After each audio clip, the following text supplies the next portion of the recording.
How's your father doing right now? He and the doctor had another discussion about it. But the doctor reinstated that, well, there isn't much time left for my dad. In other words, he was only given a little while longer to live? Well, that's great news. What? That means we'll be getting more money, right? Isn't that just the best news you've heard all year? Wait. What the actual heck are you saying right now, Xander? I just told you. The fact that your father was just told he only has a little bit longer to live means we are that much closer to getting his life insurance. When he passes away, we should get close to $1 million, right? I already went and started work on a new house, so as long as he kicks the can soon, we'll be set. I am oh so looking forward to when that time comes. Who are you? What? I'm your husband, Xander. Why are you acting so dumb right now? I'm just wondering because my husband Xander has never said anything so heartless like that before. You're joking, right? Why would you say something like that?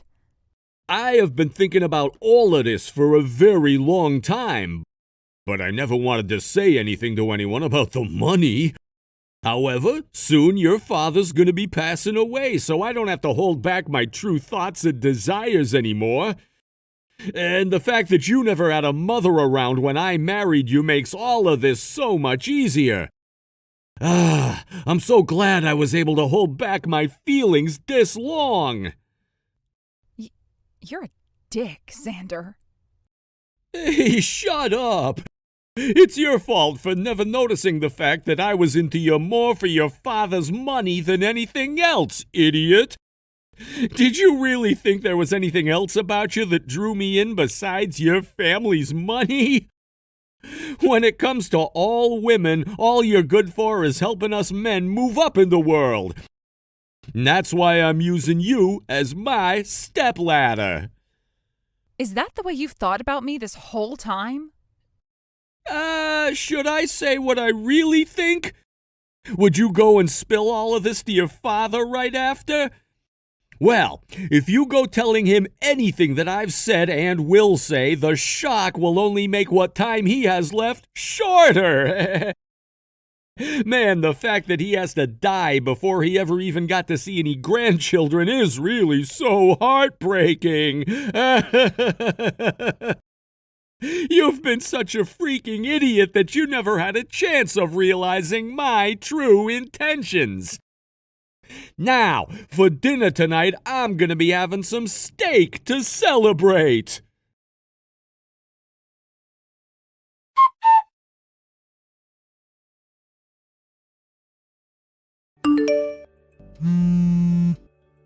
I'm sorry, Emily, but I can't answer my phone right now. I'm actually getting ready to head out to see Dad at the hospital and be with him for a bit. You should take a day or two off to relax a bit, please. Sure. Thank you for doing that. Emily, have you been feeling okay recently? I'm sure the stress of hearing that news from the doctor is really getting to you. But has anything else happened? It's nothing important to you right now. Don't lie like that to me. Anything that's important to you is important to me too when it causes you to be upset. Isn't that right? I suppose so. And considering I'm talking with you, you'll find out what's been going on with me eventually. Of course I will. I'm your little brother after all. And that's why you should stop hiding what's been going on and tell me now. Well, here's the thing. When my husband learned about the fact that Dad only has a little while left to live, he started to cheer about it. He told me that once Dad dies, we'll be getting his life insurance money and everything else. I see. That's pretty messed up of him, to say the least. Are you not surprised by all of that? I sure am, but I know that you'd never be lying to me about him. When it comes to your heart, there's no room in it for forgiving Xander anymore, right? Yes, Well, of course. Do you want to divorce him? If I could, I'd love to divorce him and cut him out of my life forever. Then I'm going to start supporting you through that process to make sure you can get him off your back for good. You were the one that picked me up when I was down on my luck, and I want to repay the favor for that now. I want to show you how thankful I really am for you coming and saving me from that life of being completely on my own. And the fact that someone would be willing to make horrible comments about my dad like that, I will not allow him to walk away with a win. Thank you so much, Ricky. You're making me feel a lot more confident now. I'm happy to hear that. I'm your little brother after all, and I want to make sure you're okay.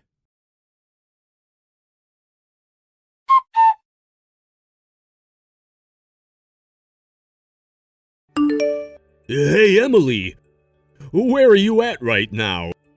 You didn't even stay home last night to make me those steaks I asked for. Instead, you ran off to spend the night somewhere else.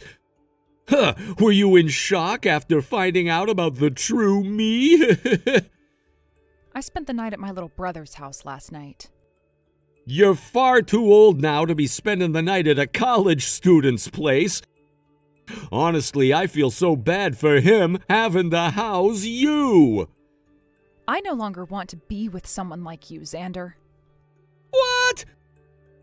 Honestly, I don't care what you do or when you do it. But just remember that you're carrying my child, and when you give birth to it, you'll have to come back to me. They'll be asking where their father is and things like that. I'll just tell them that their dad was scum and not worth having a child of their own. You'll say that about me? Yeah, I'm sure that a woman like you who grew up in a house with no mother would never understand this. But when it comes to children, they're best off having both of their parents around, right? And considering that you are barely making any money as a simple office lady, and that you'll no longer have your father around, your only option is to come back to the breadwinner, me. I don't actually think I'll have to go back to you. Stop trying to act all tough now, Emily. When your father kicks the can, his money will all be mine. How about you tell me what allergies he has so that we can get this show on the road? Shut your damn mouth! What's got you all riled up? I'm not sure if all you're saying is because of a misunderstanding on your part, but I never said anything about my dad expecting to totally pass away here soon. What? What my dad was told is that the cancer is in his blood now and can cause a lot of problems that will kill him in months if not treated. But last night the doctor started him on some new therapy that will target his bone marrow and try to kill wherever that cancer is. Of course there's not 100% this will cure him completely, but it should help him gain a few more years. And as far as I'm aware, my dad's little brother will be donating some of his bone marrow to my dad. What? In other words? The doctor thinks that my dad still has a decent chance, and that is why they're putting him through this therapy and treatment plan. Of course, after the cancer's been taken out of his blood, he'll still have to undergo constant monitoring. But at least he'll have plenty of years to stick around with us. In other words, that means you spilled the beans too early. Huh? What the hell, man? Why didn't you tell me about all of that sooner? I was getting so worked up about what came next. Things are all screwed up now. This is all because of you and your crappy communication skills. As a way of saying sorry for ruining my mood, you're coming back here to make me up some steaks. Why should I do that? You already know how much I frickin' hate your guts now. As my wife, what did you just say to me? What? So that's how you've thought about things this whole time? I was wondering why the only excuse you ever had for not ever doing the chores, cooking your food, or doing the laundry was because I'm your wife. We're getting a divorce now, Xander. Are you kidding me? Who the hell do you think will allow you to get a divorce from me? I'll be the one to take care of and raise this kid I'm carrying. I really don't want a monster like you anywhere near my baby once they're born. Also, you were just going on about how my dad's money would all become yours. What did all of that mean? You may be my husband, but you don't have any automatic rights to my family's money. When the wife gets that money from her father, that money then becomes her husband's. That's why I will let you do anything besides get a divorce. So you really did only marry me for my family's money. I'm happy to hear about that plan of yours now before it became too late. Of course money's all I've wanted you for. If it wasn't for your family's money, I would never have married such a plain woman like you. That's why I've made sure I had other women lined up for the moment I got your father's money. I've already told all of my family about you and your damn intentions. Both my dad and my brother are saying it's totally okay for me to cut ties to you. I'll make sure to take this divorce to court if I have to make sure I get away from you. So you can stop acting like you're my husband still and start acting like a stranger. That new house you got is under your name, right? That means after this divorce, you'll have to figure out what to do with that house all by yourself. Huh? Who said you could just run your mouth like that around me? Did you really think that I'd just accept everything you just said? Get your ass home! And I mean get your ass home right now! I'm not gonna go easy on you tonight, you back-talking whore! Hey, say something! Emily!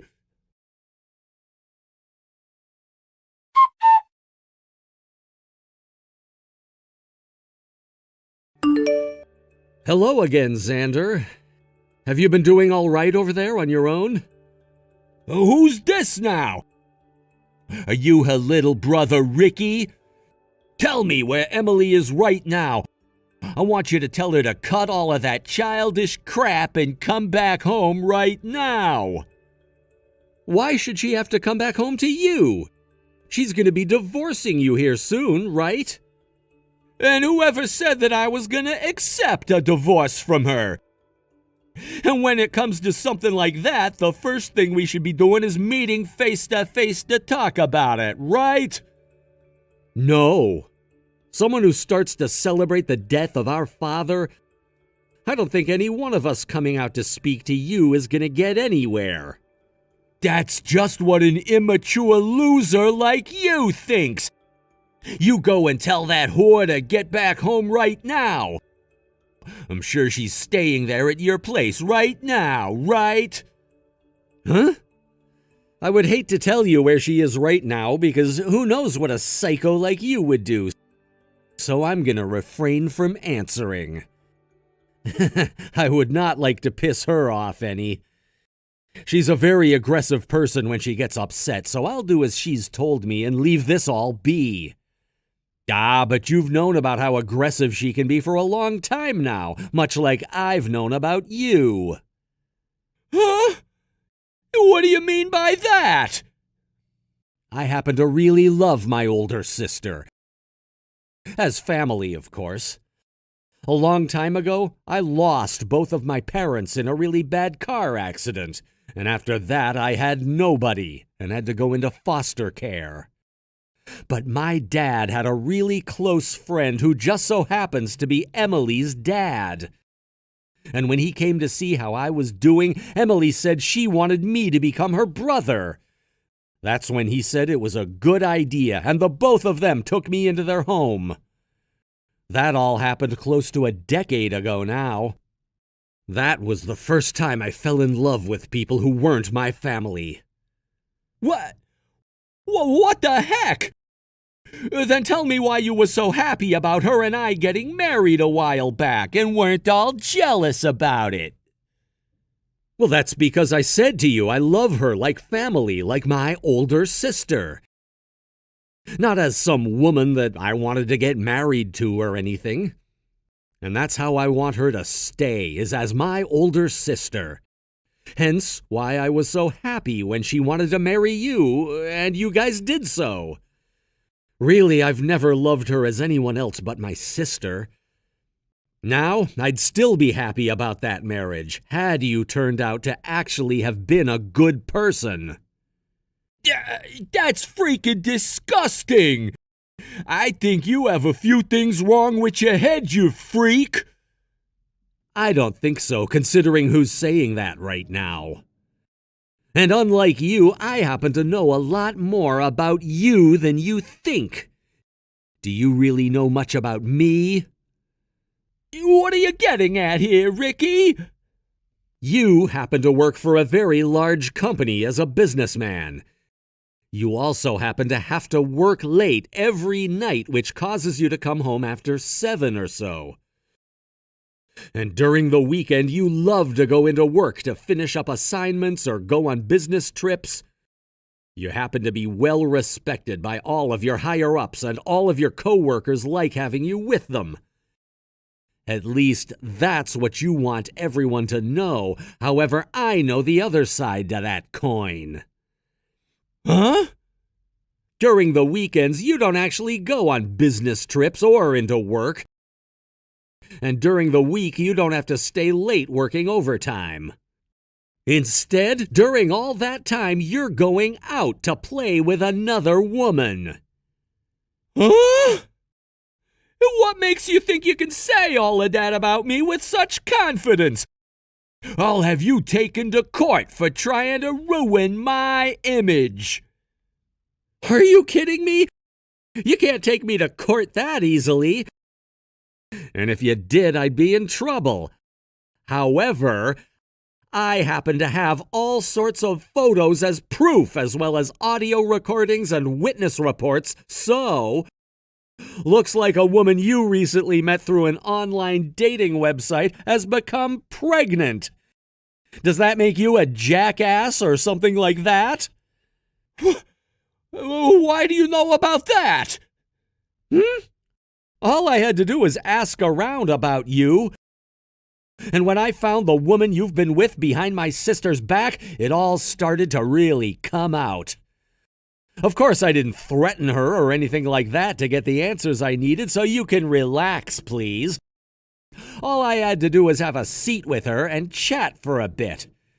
And then, soon, all of the evidence I needed spilled out. I don't care about her right now. Have you been following me this whole time or something? What? Are you trying to frame me like I'm some kind of a stalker now? All of this ended up happening by coincidence. Just coincidence. I was actually told about some of this from Emily herself before I started to just casually ask around. She told me about how you have always been coming home late from work and that she was worried you were overworking yourself there. I went out to have a word with you myself to see if you were doing all right. And well, I ended up seeing a few things that I probably shouldn't have, right? Later on, I went and had a word with the woman I saw you with after finding her, and she spilled the beans. That's all, Xander. You think I'm gonna just take that as being coincidental? I have no reason to believe what you've just told me. I'm sure you've been stalking me this whole freaking time.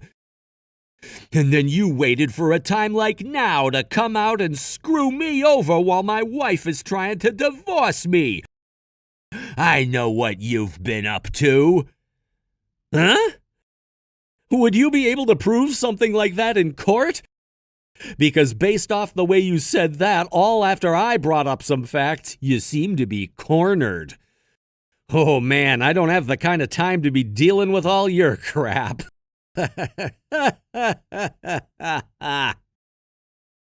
You're really asking for it. There are some other things besides this, Xander. Huh? The fact that you just keep making crap up about me is gonna get you killed. Xander, did you know that in this state, gambling like you've been doing is illegal? What?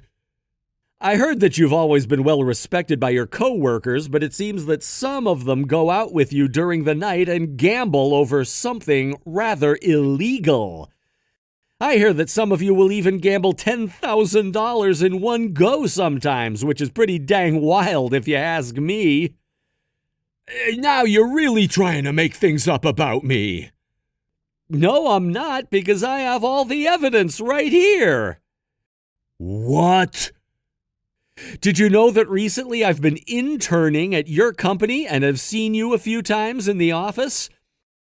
I'm in another department from you, so of course you'd never really notice me, but I've been well aware of you. I'm sure you're just used to working in such a large company that plenty of people come and go all the time. But when I went out and had a few drinks with some of the employees there, they told me all kinds of very interesting things. Things that would normally embarrass people when saying them, but for some reason all of them acted like they just didn't care that I heard them.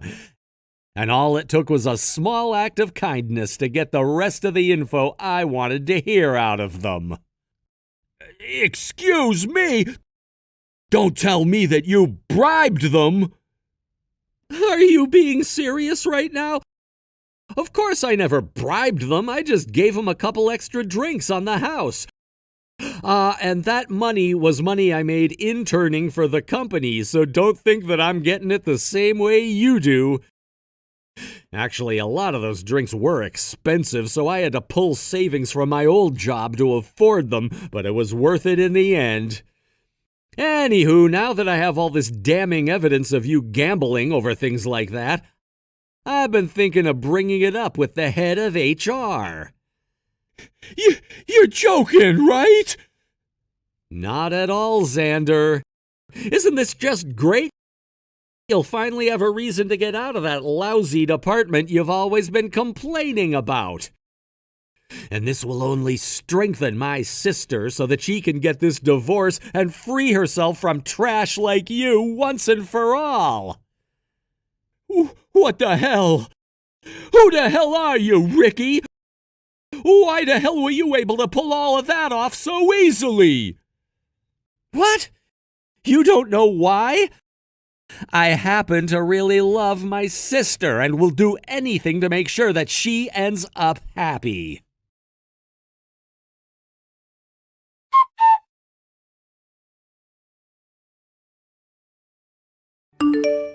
Emily, help me! I don't think I'll be able to handle being on my own anymore. I'm pretty sure that I've already told you I no longer want anything to do with you. I can't believe you've not only been cheating on me that whole time, but were also gambling over chicken fights. You already know about that? Ricky told me everything about what you've been up to. I guess the place he's been interning at has been the same company you're working for. He told me that the news about you and some of your coworkers is so well known that it wasn't hard to find out about what you'd done. So that asshole is going to use everything he found out about me to keep this fight going? Hey, Emily, that dick is just trying to make me look bad. If he'd never gone and lied to everyone about me, I would still be the well-respected man I've always been in that company. It's because of him that everyone in the company no longer wants me there, and my life is fallen into shambles. You're blaming Ricky for that? I'm not too sure how he could be the one to blame for that. Well, whoever is to blame, the one thing we can all agree with is that the things he found out about you are true, right? Then that means you're the one at fault. That's... I'm embarrassed to have been lied to by such a pathetic man as you. Know that this divorce is never going to go away and that I will be getting a settlement from you now. By the way, Xander, I hear that you may have borrowed some money from my uncle, and he's asked you to pay it back to him right now. Huh? Why do I have to? Why do you have to pay money you borrowed from him back? Because you borrowed it. And that money you borrowed went to gambling on chicken fighting, right? I'm sure you won't be able to pay it all back to him, but just be aware that one of your company's biggest customers happens to be my aunt's company. And she said that as long as your company has an employee like you within it, she will no longer be working with them. Today she'll be contacting the company and telling her things are off, I assume. What? What? Your aunt's the owner of that company? I never knew anything about that. I'm sure you would have never noticed, but she's my mom's sister and has a different last name from us. And she's been the one in charge of that very important factory that purchases great deals of whatever your company manufactures. She happens to be very well known within that sort of world, so once you've been forced to leave your current job, good luck finding another in that field. If she does anything to me, then I'll be screwed. How much more do you all plan on hurting me? I'm not sure. You went and hid things from me for years while treating me like a jerk, so... Oh, and that doesn't even include all the crap you've put me through while I've been pregnant. I feel really bad about what you're having to go through right now while carrying our kid. I'm sorry. Honestly, I'm sorry for everything. I've just been so busy with work and became a bit stressed after marrying you, so you could call this marriage-related stress. That's something that happens before getting married, right? That's right. I just realized that once you have that baby, I'm going to become a father. And that means you'll have to become a mother to that baby, right? You've already been aware of that this whole time since you've been pregnant. But for men, it's a bit hard to understand that just yet, since we don't have to do anything. You women would never understand this, but men can be very confused when it comes to what to do when their wife is pregnant. You really think I'm going to agree with such a lame excuse? Are you trying to say that while the wife is pregnant, it's totally okay for the husband to do whatever he wants? You're telling me it's completely okay for them to cheat, for them to commit crimes? You sound like an idiot saying that. If you're really having to go to those lengths to look for an excuse, you're better off rotting in jail. I can't wait for you to lose that job. What? You don't know if I'm going to be fired yet or not? Actually, I do. I heard about it from Ricky. All of this always ties back into that damn Ricky! Ricky said this, Ricky found that. Ricky. Shut the hell up. All of this is because of you. Because of what you've done, I've been left in a terrible position. So now you're resorting to making this my fault? I have no idea what to say anymore. If you just told me everything that doctor said about your father, then I would have never misunderstood you. And had you never gone and talked with that little bitch of a brother you have, you would have never had to find out about me cheating on you and my gambling. All of this is happening because of you, Emily. Your little brother is a real freak. He went and stalked me for weeks like a crazy person. That just pisses me the hell off. Don't you dare talk about my brother like that, you disgusting freaking bastard! Huh? Ricky has done nothing but think about me. He is the nicest little brother a sister could ask for. I guess he does have a thing or two that is off about him, but no matter what it is, he just wants to care about his family, and that's something I am proud of. You have no damn right talking about him that way. You're just a frickin' pussy hiding behind that phone. Don't you ever talk to my family, my friends, or I ever again. And when it comes to this kid that I'll be giving birth to soon, you will never get to see them. No way. Hold up. I've already been disowned by both of my parents and have nowhere to go. Oh? You told me before that they're out living in the middle of nowhere, and that's why we could never see them. This is the first time I'm ever hearing about how they disowned you. About that! Seems all you ever say are lies. I'm glad I finally got to learn the truth before it was too late. Hold on a second, please. Don't just abandon me like this. You have no right saying that after all the things you've said about me.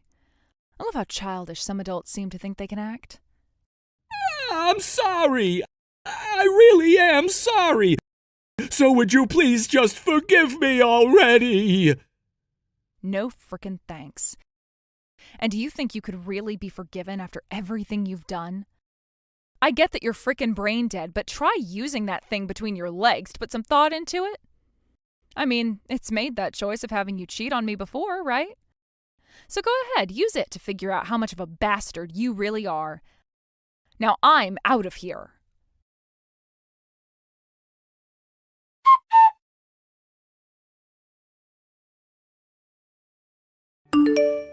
Emily, I just finished work. How have you been doing recently? I just had another horrifying conversation with my husband, so I had to go ahead and block him. And right now I'm diving back into all the paperwork since I once again have had my hatred for that man refreshed by him. Like I said, I just had another horrifying conversation with him, so I had to go ahead and block him. I've made up some stew for you on the stove, so hurry home and have some. Awesome. I freaking love your stew, Emily. I honestly wish I could have you stay in at my place forever. But someday I'm sure me being here would cause you some trouble. However, don't think that I won't be coming here more often once I'm moved out. You would never become a problem for me. I love having you here with me, and I always will. The only reason I ended up living on my own in the first place is because when you got married, I moved out to go to school. But to be frank, it's been super lonely for me. So how about, until you've completely settled down, you stay here with me? I get that this place is small, but... Ricky, seriously, thank you so much. By the way, Ricky, I really didn't know about how you'd been interning at the same company Xander's been working for. I thought you would have told me sooner. I never realized either until I one day saw him walking around in the break room. It was a total coincidence, and he didn't even recognize me. This whole thing called life is really full of surprises at every corner, isn't it?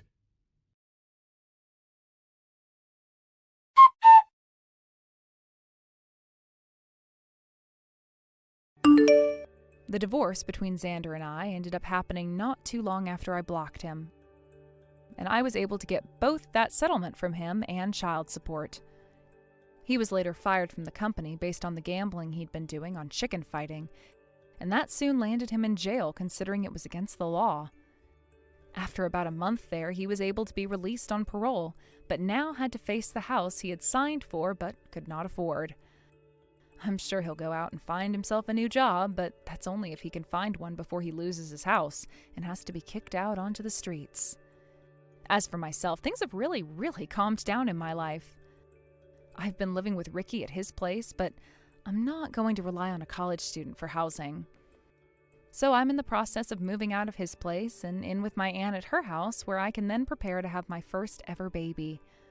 Ricky will be coming over to see me every week and make sure I'm doing okay, and we'll be visiting even more when I have the baby. I'm so happy that my family is willing to keep a good eye on me after all I've been through, and are willing to do all of this to help me. But I really just hope that Ricky doesn't stay attached like this to me forever and goes out to find a woman and a life of his own after college is done. Perhaps he already has a life that I'm not aware of yet besides being around me, and will show me when the time is right. He really is the best little brother a sister could ask for. Thank you for watching and listening. We hope you enjoyed the video. Don't forget to like this video and subscribe. Also, feel free to leave a comment about what you thought of the story. We look forward to seeing you at the next story. Hey, I'm assuming you have all the materials ready for tomorrow's meeting, right?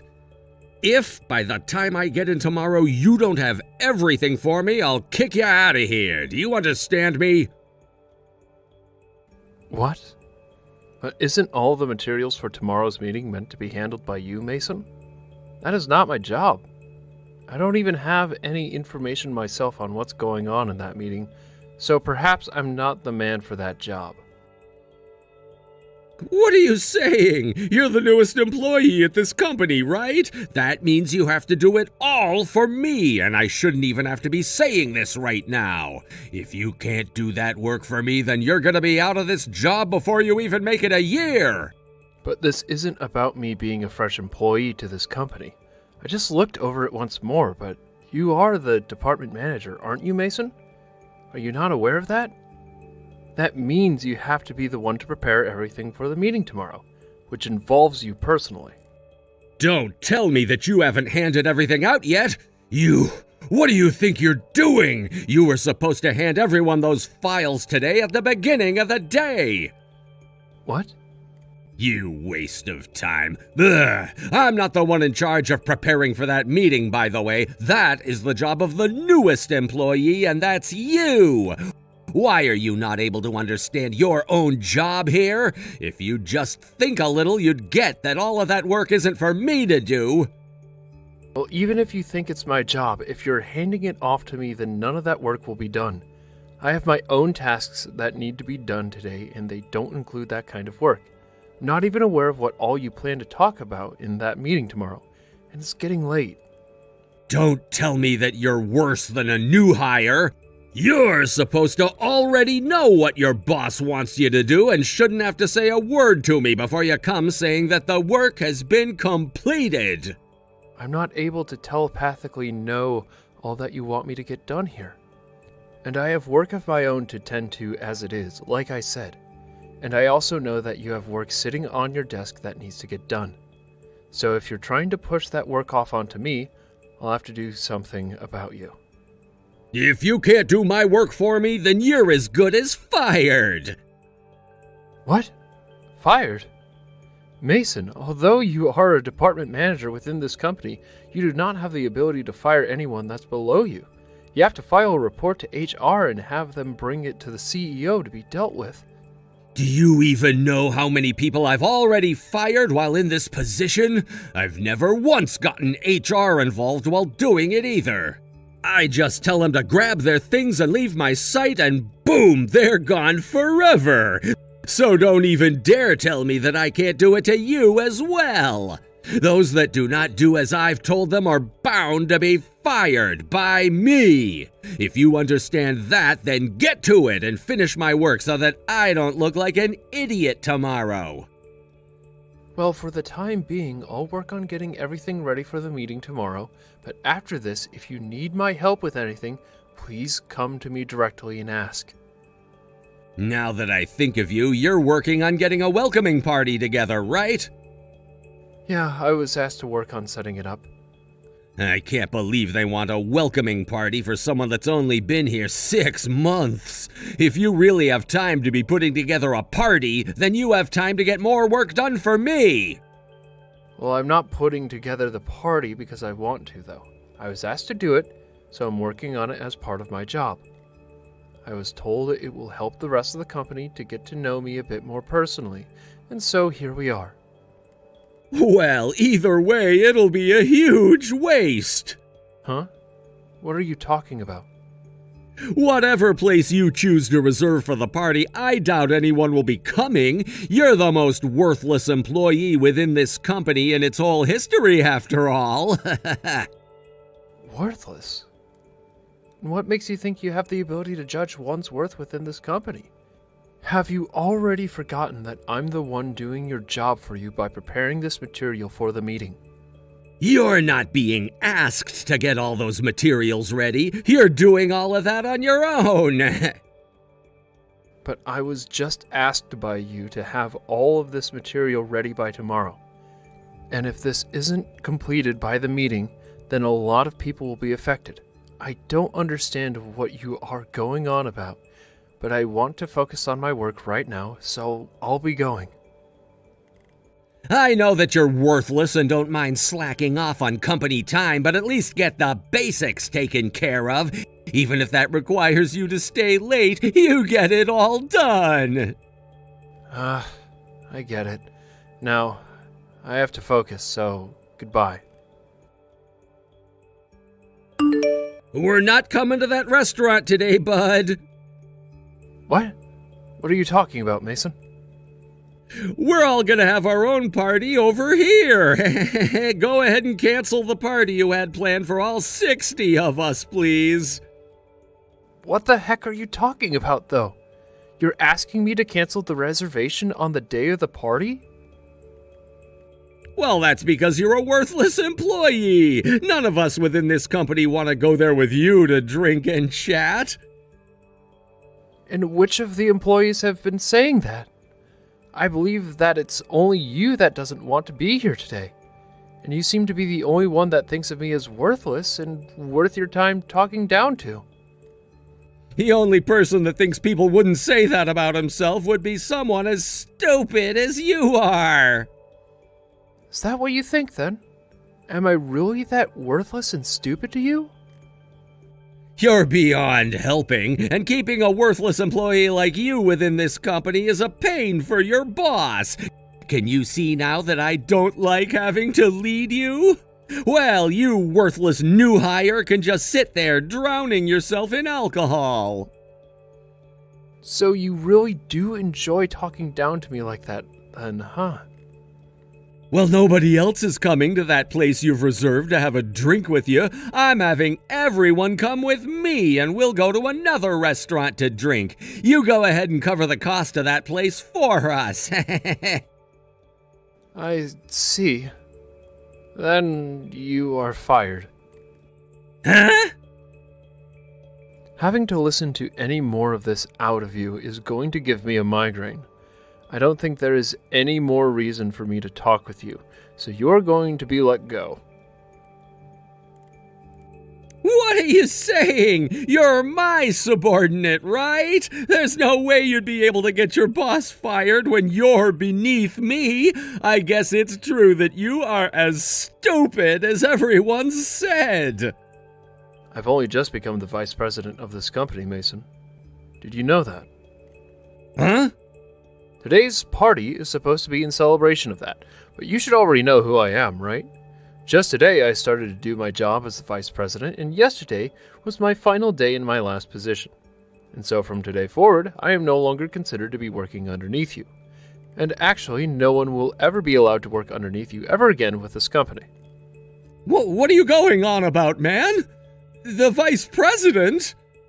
I can see that this whole time you just assumed I was some new hire that came into this company to take the place of the last guy you fired from your department. But I have come from overseas to be in this company. Huh? Half a year ago, it was decided that I would be taking on the position as the vice president of this company. And that's the reason I'd always be gone from my office and in meetings with other managers of the company. And you saw that I was speaking with a lot of the other managers within this office, right?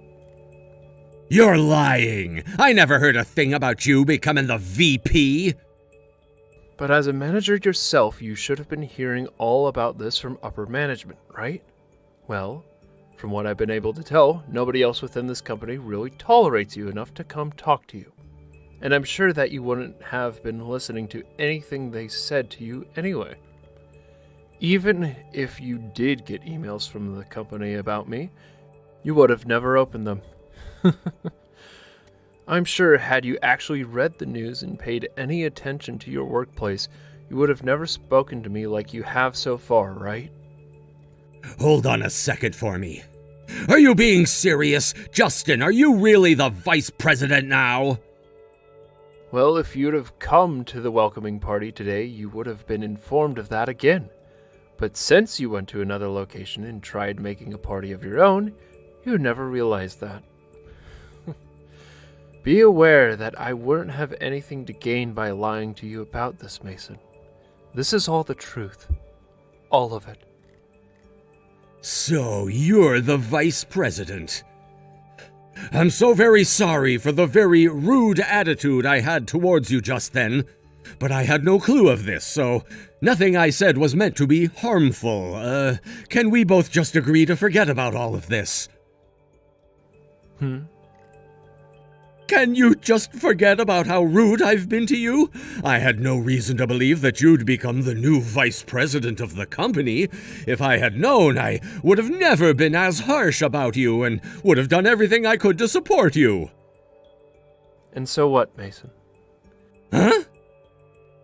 I can already see how you behave in the workplace, as well as the bad influence you give off to others in the office building.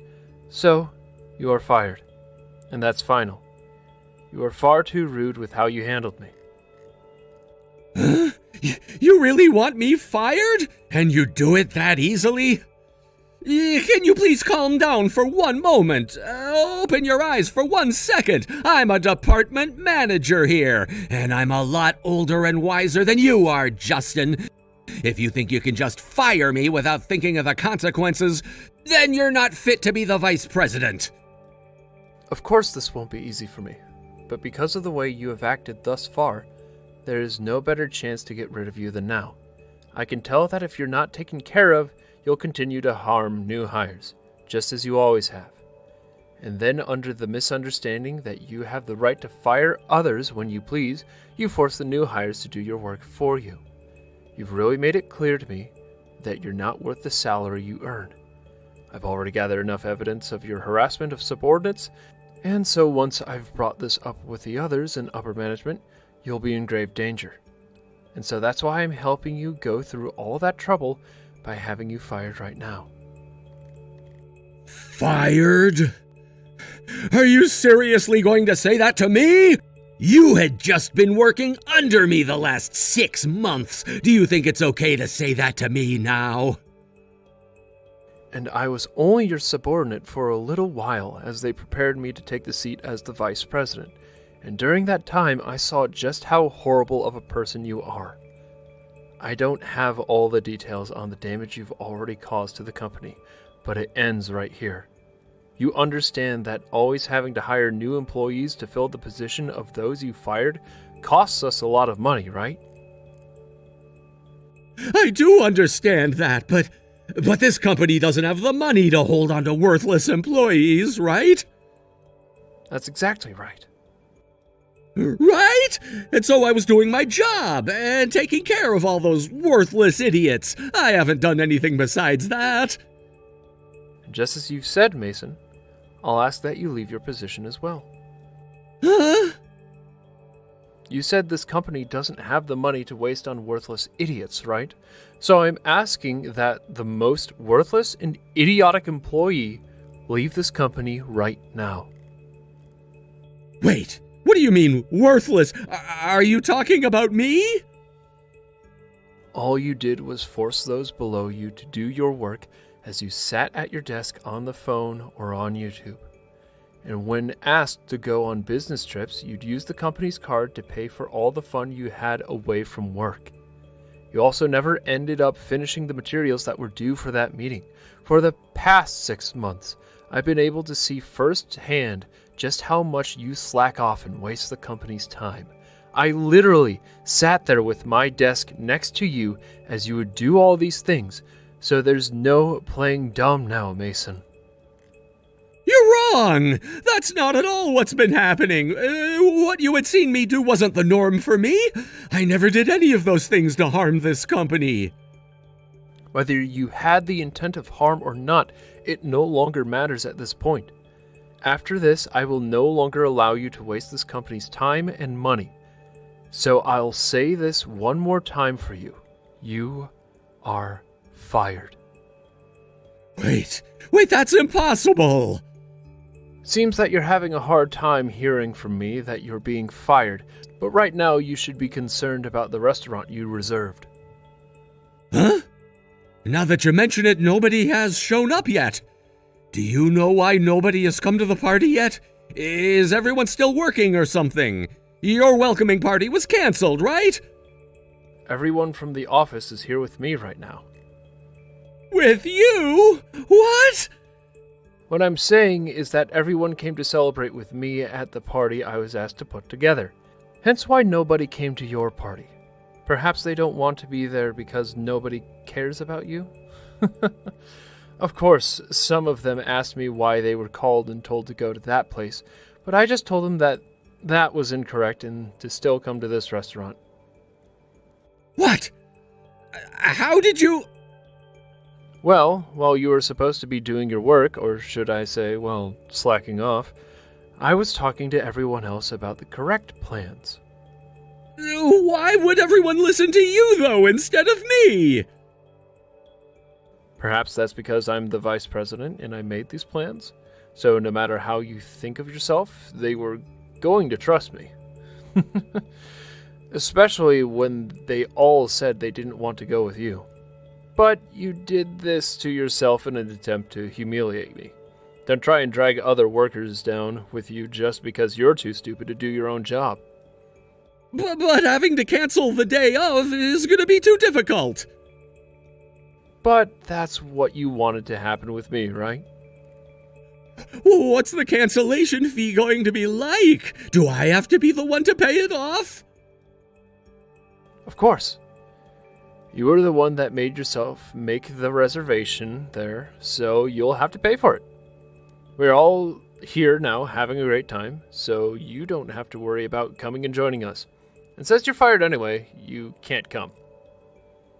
Don't say that about me. All of the other managers are there right now, right?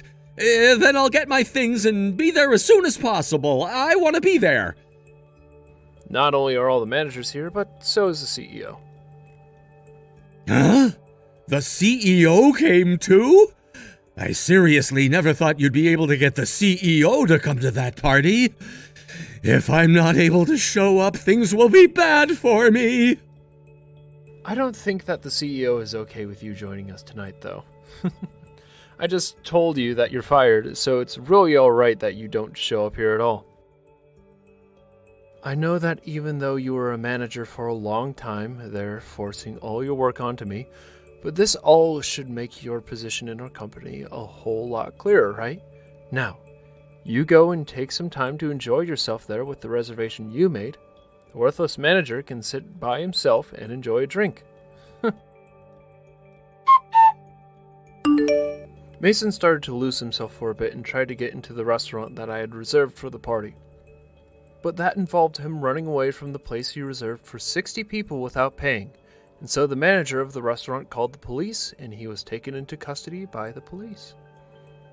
Once in their care, he was brought back to the store he ran from and was forced to pay up, or else the store would be taking legal action against him. Of course, this was not what he wanted, and so he began to scream and cuss before he finally pulled out his credit card and handed it to the manager. What I soon realized after talking with upper management was that they were on track to having him fired already, but me letting loose on him today finished the process. So the next day, when Mason tried coming into the office, he was told that he really had been fired and to leave before the police had to be called again on him. At that point, he truly did realize that I was the vice president and left without ever being seen again. The lady at the front desk did tell me about what had happened when turning him away, and said that his suit was a mess and that he smelled like alcohol when he tried getting in. He may have thought he was doing the company a favor by firing all those new hires he didn't deem fit, and perhaps that's why he assumed he'd never be fired. But after what had happened to him now, I'd like to say this was a hard pill to swallow. I did the right thing firing him before letting him cause any more trouble to the company, and I hope that he's aware that people will not tolerate that kind of horrible attitude in the workplace, no matter if you're a manager or not. Why are you so slow at doing these things, huh? Haven't you transferred my monthly allowance into my bank account yet? Hurry up, all right? I'm having issues with paying for things. Do you really think it's okay to be self-employed these days? Because I didn't bother checking my accounts or anything, I have to pay about $1,000 more than usual. So hurry up so I can pay that back. Riley, I told you this already. You're about to get married, so you need to become more independent. I can't keep paying for your lifestyle. It's getting too much to handle. Huh? You didn't actually tell me that you were going to stop my allowance altogether, did you? You know that you can't do that to me, right? I need money to live my life. I haven't even had my wedding ceremony yet, so please just keep putting money into my bank account so I can pay for my living expenses. That's not how it works, Riley, and you should know that by now. Your fiancé is a self-employed businessman who earns a lot of money. Why not ask him for some extra cash? You were bragging about that not so long ago, right? Why can't you just ask him for some money so you can buy whatever you want? Don't you think it's a bit arrogant to ask my fiancé for an allowance when we only just got engaged? Once we have the wedding, I'll feel more comfortable. We'll be husband and wife by then, so I can ask him then for whatever I like, and I'm sure he'll give it to me. He gives in to me very easily, actually, so it should be fine. But we're still engaged right now, and he's not quite my husband yet. I can't do that to an unmarried man. That's why I'm coming to you, Mom. Just please give me some money. I don't even get why you're coming to me for this when you're not even grateful for what I give you. You call me an old hag all the time. This has been one of the only times that you've even called me Mom. I don't understand you sometimes. I don't know how you ended up so terrible when your father tried so hard to do things for you. Wow, how can you be so pedantic? I thought people like this only existed in dramas on TV. You know, as soon as I get married, you're just going to push me away. You're going to make me do everything on my own. This is crazy. You know that you could lose the only daughter you've ever had, and I'm not even related to you by blood. You're just another woman who pushes their kids away and says things like she's not my daughter, so you don't have to take responsibility anymore. First of all, I never said I would do that to you. How could you say something like that about me? You labeled me as such a bad person all the time, Riley. Up until now, I've been giving more living expenses to you than what you actually need every month. I get it because you still don't have to work, but still. I've been supporting you financially for a while now, and I think I've been doing a really good job of that. But there's only so much that I can do for you, Riley. Yeah, and?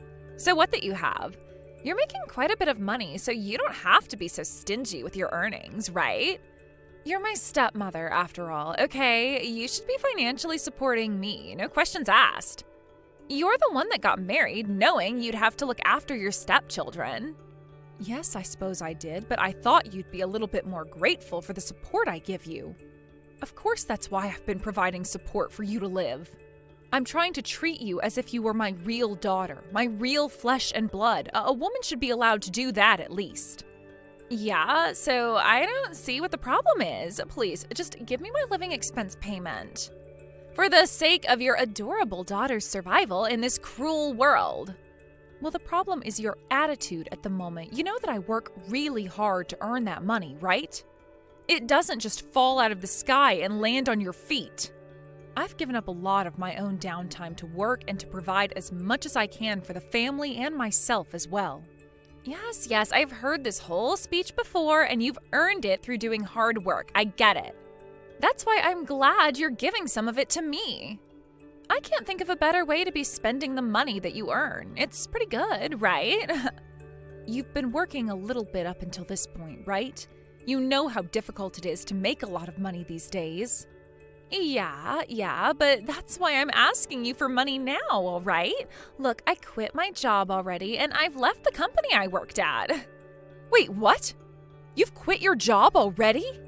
But I thought you were going to be there for a little bit longer. Why didn't you consult me about this?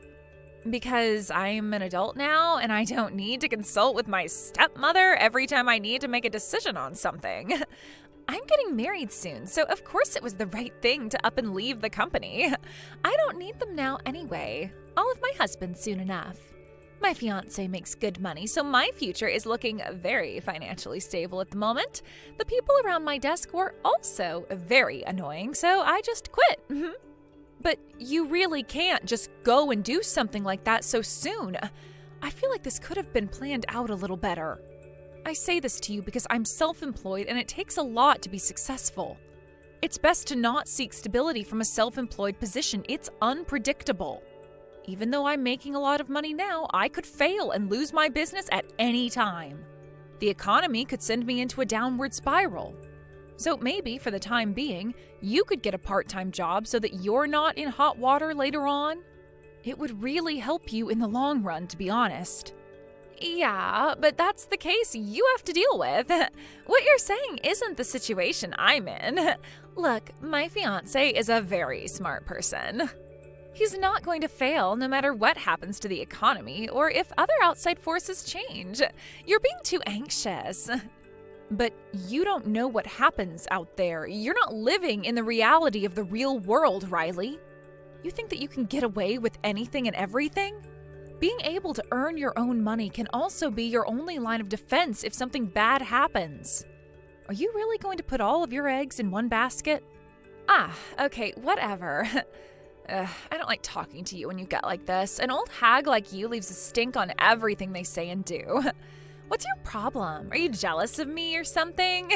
It's time to stop and actually be aware of how old you are. Stop trying to act young. Why are you bringing my age into this when all I'm trying to do is tell you to be careful with your money? As a mother, I'm giving you solid advice. There's only one thing you should be doing right now, Marge. Send me plenty of money for my living expenses. If you'll excuse me, I need to go and get my hair and nails done at the salon now. Please just send me my money. Bye-bye now. Are you kidding me, Riley? Please just wait a minute. Riley! I won't send you any money with that kind of attitude. I am sick of you treating me like a bank. Hey, Marge. I'm sorry to bother you, but are you still sending money to Riley? Look, there's no need to transfer money to her anymore. She's a big part of our family, but I don't think you should be spoiling her forever. She's been so ungrateful throughout her entire life. I'm so exhausted, Marge. Right. Well, that's what I thought too. She just got in touch with me, actually. She said that she wanted me to keep giving her money until the wedding ceremony was held. Well, until then, I don't mind having to do that for my own daughter. I mean, I've been feeding her and looking after her forever, so... I had a feeling that she got in touch with you. I was also contacted by her earlier as well. I was also told the same thing, but I also told her no. I had a feeling she was urging you to give her some money. I thought she'd be a bit more independent. I thought she wouldn't be so spoiled. Yeah, you're right. I really thought she would be too. Well, I did decide that I would take care of her money situation until she got married, so it can't be helped. Oh, Marge, I'm really sorry about this.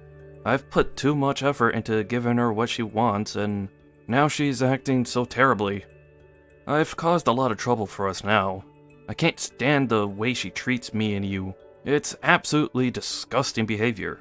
I know, but oh well, it's pretty much a thing of the past. A lot has happened, but we were able to overcome those things back then.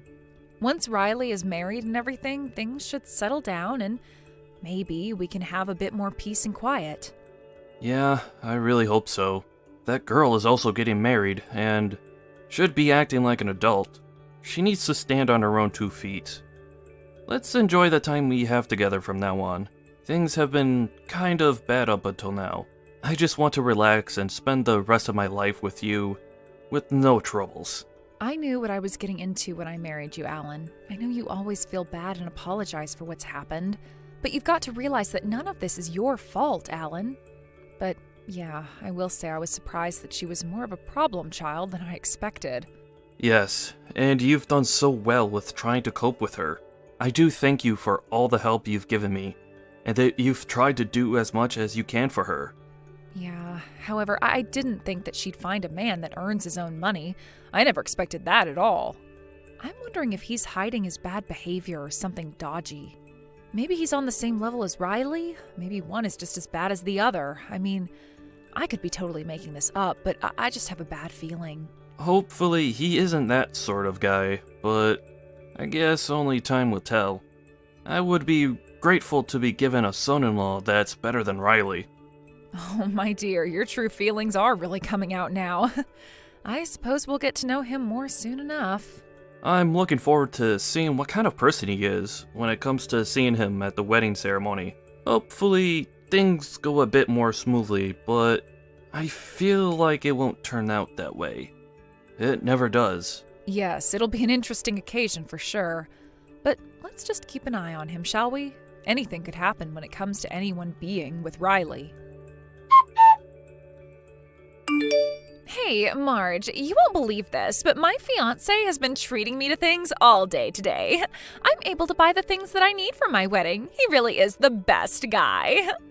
Okay, I don't get you sometimes, Riley. What is with the attitude? Why is it only me that you're being salty to these days, huh? Well, you're not my real mother, so I feel like it's fine to treat you however I like. Especially since you're so hesitant to give me any money. You've got to be kidding me with this nonsense, Riley. You can't treat me like this. I'm still your stepmother. Your attitude is really frustrating me. Jeez, okay. Well, I was actually messaging you to tell you that you're no longer invited to the wedding ceremony. Wait, what? What did you just say? What do you mean I'm not invited? This isn't funny, Riley. This isn't the time to be making jokes. My fiancé told me to tell you that you're not blood related, so why should you be invited to the wedding? Please don't show up on my wedding day. You'll ruin everything. What are you talking about? I am your stepmother, Riley. You're just going to push me away after all the things I've done? I've always taken care of you. Yeah, well, that's all over now, Marge. After all, I'm getting married, so I'll no longer be getting money from you, right? Since I won't be getting any money, I've got no use for you anymore. Oh my god, what the heck, Riley? Just because I'm not going to give you an allowance, you think you can just cut me out of your life? I don't see the point anymore. My father also said he's going to stop giving me money, but he's my biological father, so I guess I'll keep in touch with him. I can't believe you're doing this to your own family. But fine, do what you want, Riley. I understand. I won't come to your wedding then. Good. I'm glad that we're both on the same page about this. I thought I would have trouble getting you to understand.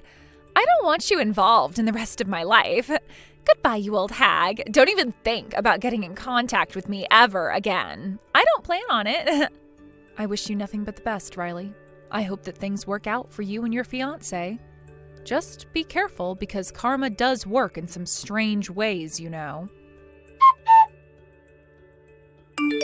What the heck is going on around here? Do you know what's going on? It's my wedding ceremony today. You do know that, right? Yes, of course I know that. It's on my calendar. Oh, yep, today is your wedding day. But you told me I wasn't invited. That's why I did as you wished, Riley. I'm not going to show my face at your wedding. That would ruin everything, right? Please, just hang on a minute while I try and wrap my head around this. Why isn't Dad coming? Or any of the other family members? Why hasn't anyone shown up yet? I thought they said they were going to come to my wedding today. Oh, is that what you're talking about? I was getting confused for a second there. What else could I possibly be talking about? Did you actually do something to sabotage my wedding day? My family's side of the venue is the only side that has empty seats. This has become such a huge problem. What's going on? Oh, that's right. I forgot to mention this, but everyone wanted to come to your wedding today, but they chose not to in the end. They said that there was no point in going to some stranger's wedding. Well, that's what I heard them saying anyway. What the heck is that supposed to mean? How could something so bad happen right now? Wait, what do you mean a stranger's wedding? I'm talking about my own relatives here. Why would they try around and call me a stranger? It doesn't make sense.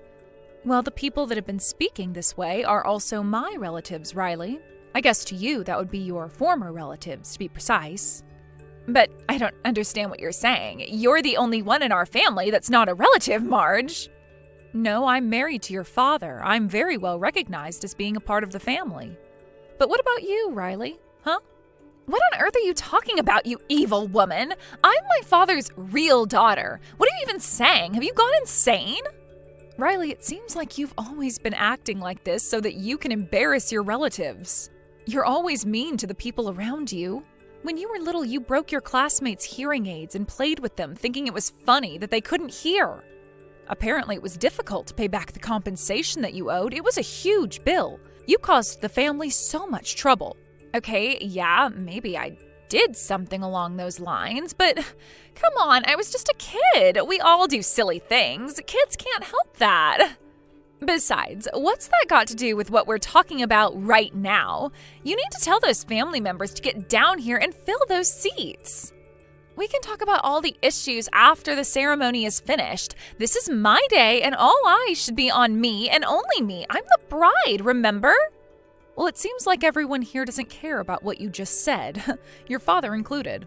I'm so furious to learn about your attitude and your fiancé's attitude towards my wife, Riley. You're both adults, for goodness sake. If you're cutting ties with me and treating me like a stranger, then you need to do the same for him too. You're breaking your father's heart, Riley. Wait a minute, cut off my real dad? But I couldn't do that to him, okay? Doesn't he want to take his adorable daughter's side in this? I'm going to tell you what happened. It was during the wedding rehearsal the other day. Your fiancé's attitude was so terrible. Don't you remember the fight with your father? Yeah, we had a fight, but what of it? You know that he and his family are so strict. I thought his family wouldn't accept you as my stepmother. I can't even ignore you, so it's so frustrating. You're always getting in the way of my family.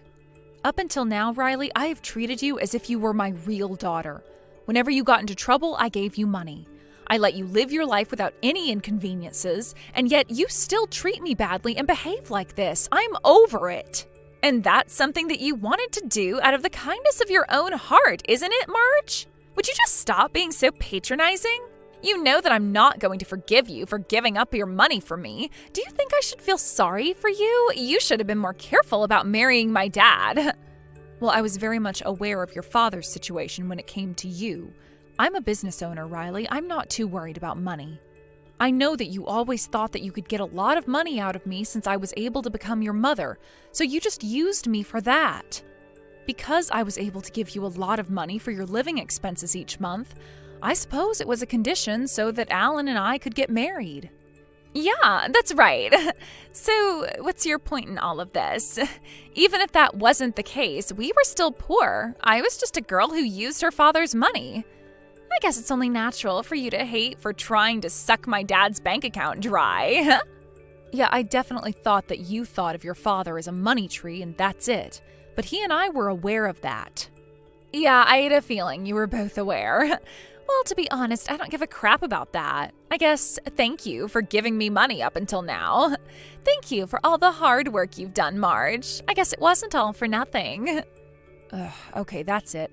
Alan and I are tired of your attitude. That's why I'm dealing with your selfishness right to the bitter end of this. From today onwards, have your wedding ceremony and do whatever you want as a married woman. We are now severing ties with you, Riley. You know what, Marge? You've gone all crazy. If you want to cut ties with me, do it. Do whatever you like. But you can't do that until after the wedding is over. Do you really think that everything's going to go your way all the time, Riley? You know that the world doesn't work like that, right? You can't always get what you want. Huh? What's that supposed to mean? You know that I get whatever I want when I want. What makes you say that to me now? Up until this point, you've been so selfish and used other people's money to get what you wanted. Even when I thought that you'd become a successful member of society, this is still how you are. I'm not surprised that your mother ran away from this mess. Wait, what do you mean? Why are you bringing up my mom? What would you know about her anyway? You'd be surprised, Riley. I know quite a bit about your mom. I'm talking about your real mom. Because of your bad behavior, I got depressed and ran off. Wait, what did you just say to me? I heard that she ran off with another man in the dead of night, never to be seen again. No? No, you're wrong. I made that up so Alan wouldn't hurt you. But I will say it was the best lie I've ever told. The real cause was your bad behavior. You made her feel so depressed, she wasn't in a good frame of mind at all when she left. Huh? But I don't understand. How could it possibly have been my fault? I was just a kid, right? Since you were a little girl, you have done nothing but hurt a lot of people. You were so evil, it cost a lot in compensation for what you did. You stabbed a neighbor. Your mother, who was also a bit of a troublemaker herself, felt responsible for your bad behavior. She got really depressed, she stopped going to work, and she abandoned her job and home. She ran as far away as she could. What? No way. That actually happened? She ran away because of me? Her only daughter? It seemed like Alan also tried to make an effort in helping you change your personality and your behavior. By that time, he realized he was too late, and this is the result we get. What the heck is that supposed to mean? Are you saying I'm a bad person? I'm not that bad, am I? Since both of you were working, you were able to make me this way. So what happened when it was only just my dad and he became really poor? Are you saying that this is all my fault? I suppose you could say that. It was very much your fault that all of this happened and why I'm here now, in this family. Once he was a married man, he had to pay for the compensation. I was there. I was able to help support him in that. You caused my husband a lot of trouble when all you had to do was behave yourself. Well, if you're a parent like that, it's only natural to do everything for your child, including wiping their own butt. If you say things like that, Riley, nothing will ever change with you.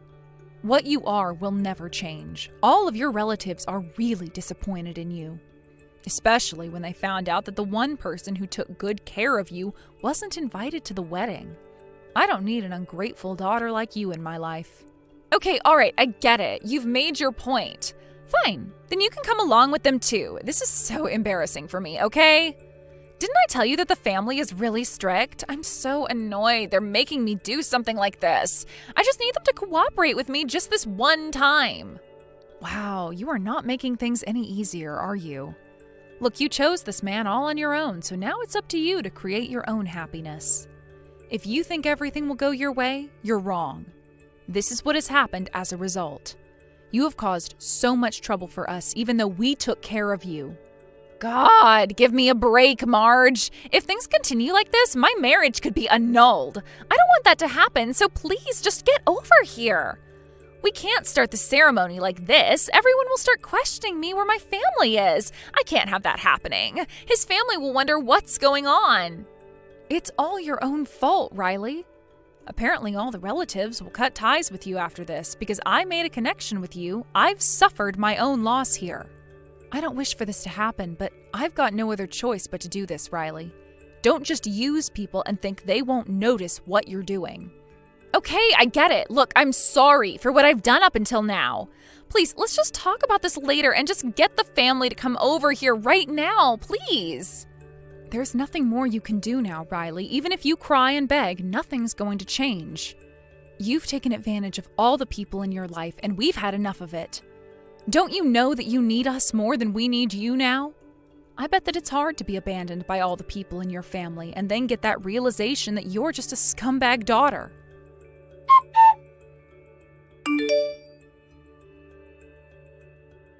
After that whole debacle, Riley got into a fight with the groom and the ceremony hall had turned into utter chaos.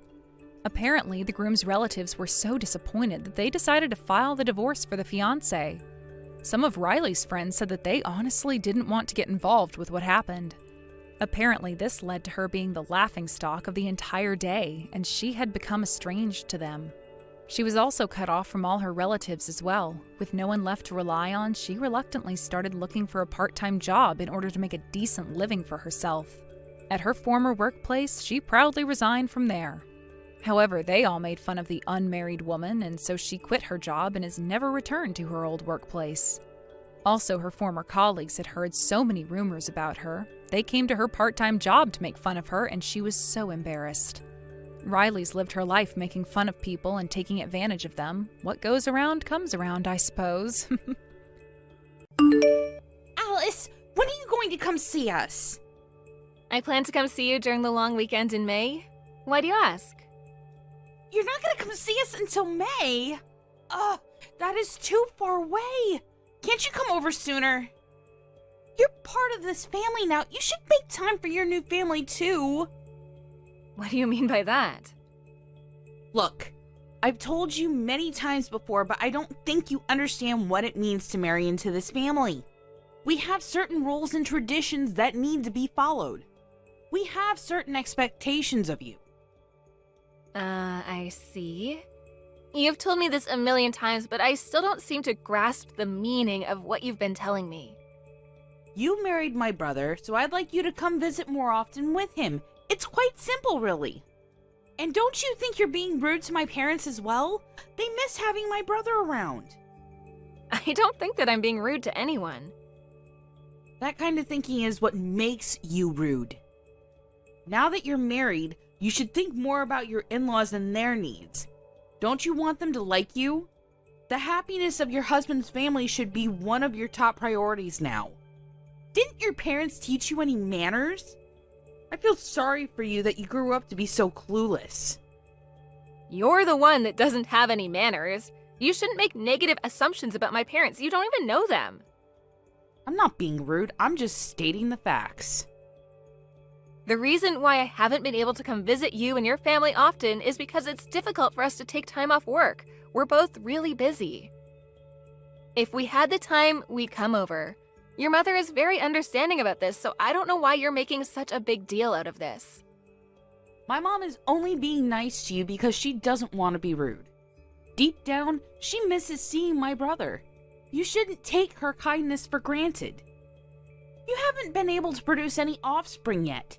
Don't you want my parents to meet their grandchildren? I can't believe you're trying to make me look like the bad person here. I'm not blaming anyone for this situation. Well, I feel like you're neglecting our family. And you also have a pretty big attitude. I would act more modest around my in-laws. Also, don't you feel bad that you haven't been able to bear any children? I'm sure that deep down my brother and mother feel oh so disappointed. I don't understand why my brother chose you as his wife. Now you're just being hurtful. Do you have to be so cruel to me? What have I ever done to you? The fact that Alan and I can't have any children is something that we need to work out together. It has nothing to do with you. Besides, I'm getting along just fine with your parents. You're the only one giving me a difficult time. You got that right. I'm having a hard time getting through to you. I don't understand what Alan sees in you. You're not the type of person I can be friends with. Wow, you're being honest today. It's because you just don't get it. You use work as an excuse not to spend any time with us. Alan tells me that you make him do half the housework too. You don't have any children, so why shouldn't you have the time to take care of the house on your own? You shouldn't be asking for my brother's help. I really don't understand you. I feel sorry for your parents too. They have a lousy daughter. What's it to you? Why do you care so much? I'm sick and tired of you complaining about everything. This is my marriage. Please, stay out of it. You know that I'm right. You just don't want to admit it. How much time do you have on your hands? Why do you message me every day? Don't you have anything better to do? Why don't you get my brother to stop me if it bothers you so much? I'm sure that he's going to side with me, though. He values me more than you. I do understand that you don't like me, but could you please stop being mean to my family as well? What do you have against us? I'm just saying you're a lousy wife and daughter. I heard that you got engaged. He met your parents, right? How do you know that? Your mother sent me a photo of you and him when he visited your house the other day. Why would she do that? You don't have to worry about me, though. I'm going to be a great wife unlike you. Do you know where your fiancé Kevin is from? How do you know his name? It's very creepy of you. I don't want Kevin to meet you ever. You're an embarrassment to my family. I'd like you to divorce my brother. Please leave me and my family alone. We don't want anything to do with you. You haven't answered my question. Do you know where Kevin is from? He's from the town next to ours. I'm from the same town as Kevin, you know. Huh? What's that got to do with anything? Kevin is my childhood friend. What's your point? I just think it's a big coincidence. Kevin and I used to be neighbors. We've known each other since we were small, and we went to the same school together until we graduated high school. I still see him a couple of times a year when we meet up with old friends. Where are you going with this? When I saw the photo that your mother sent me, I was shocked to find out that he's now engaged to you. So you've known Kevin since he was a child? This isn't your idea of a sick joke, then? This isn't a joke. Your fiancé is one of my best friends. Isn't that so weird? Yes. It's very weird. In fact, it's kind of creepy. But I'm engaged to Kevin, and there's nothing that you can do about that. Why would I do anything? Don't you want to try and say mean things about me to Kevin? I don't. I'm sure you'd get a kick out of telling him what a bitch I am to you. Look, I'm actually a decent person. You're the one bullying me. At least you seem to be aware of the fact that you're a bully to me. Shut up. And don't say anything about me to Kevin. I finally got him to propose to me. I won't let you ruin this for me. I see. I know that you've had a hard time finding someone to ask you out. You're lucky that you met Kevin. Stop patronizing me. You're 30 and in love with your brother. You're not exactly a catch. It's a miracle that you got Kevin to propose to you. You're being rude again. I'm sure that I'm nowhere near as rude as you. You know that, don't you? Or are you one of those people that hurt people and don't even realize it? If that's the case, Kevin is not going to be happy in his marriage. Look, I get it now. If I apologize, will you not say anything to Kevin? I think it's a little too late for that. My family and Kevin's family are really close. Kevin would be devastated if he found out what you said about me and my parents. I had no idea you and Kevin were so close. I'm really sorry for my behavior up until now. I promise to be a better sister-in-law to you from now on. Will you forgive me? That doesn't sound like a heartfelt apology to me. I'm not out to destroy your relationship with Kevin. I'm not evil. And you won't say anything to Kevin then? I don't plan to. You're nicer than I expected. Like you said, we're family now. Family is supposed to look out for one another, right? And I'd like Kevin to have a happy marriage. He means so much to me. I think we started off on the wrong foot. You're actually a good person. I'm sorry I didn't realize that sooner. So you're going to move in with Kevin's parents, right? Well, we haven't talked about that yet. Why not? Kevin told me that he expected you to move in with his parents. I like living in this town. I don't want to move. There isn't much to do in Kevin's town, and I prefer living with my own parents. And I wouldn't have so much freedom if I had to live with Kevin's parents. That makes no sense. You're the one that told me that once a woman gets married, she should move in with her in-laws. It's a little different for me, you see? I already live with my own parents, so it doesn't make sense for me to move out. Kevin is going to move in with us. He told me that he's fine with that. Does he know that you mean your parents' place and not his? What do you mean?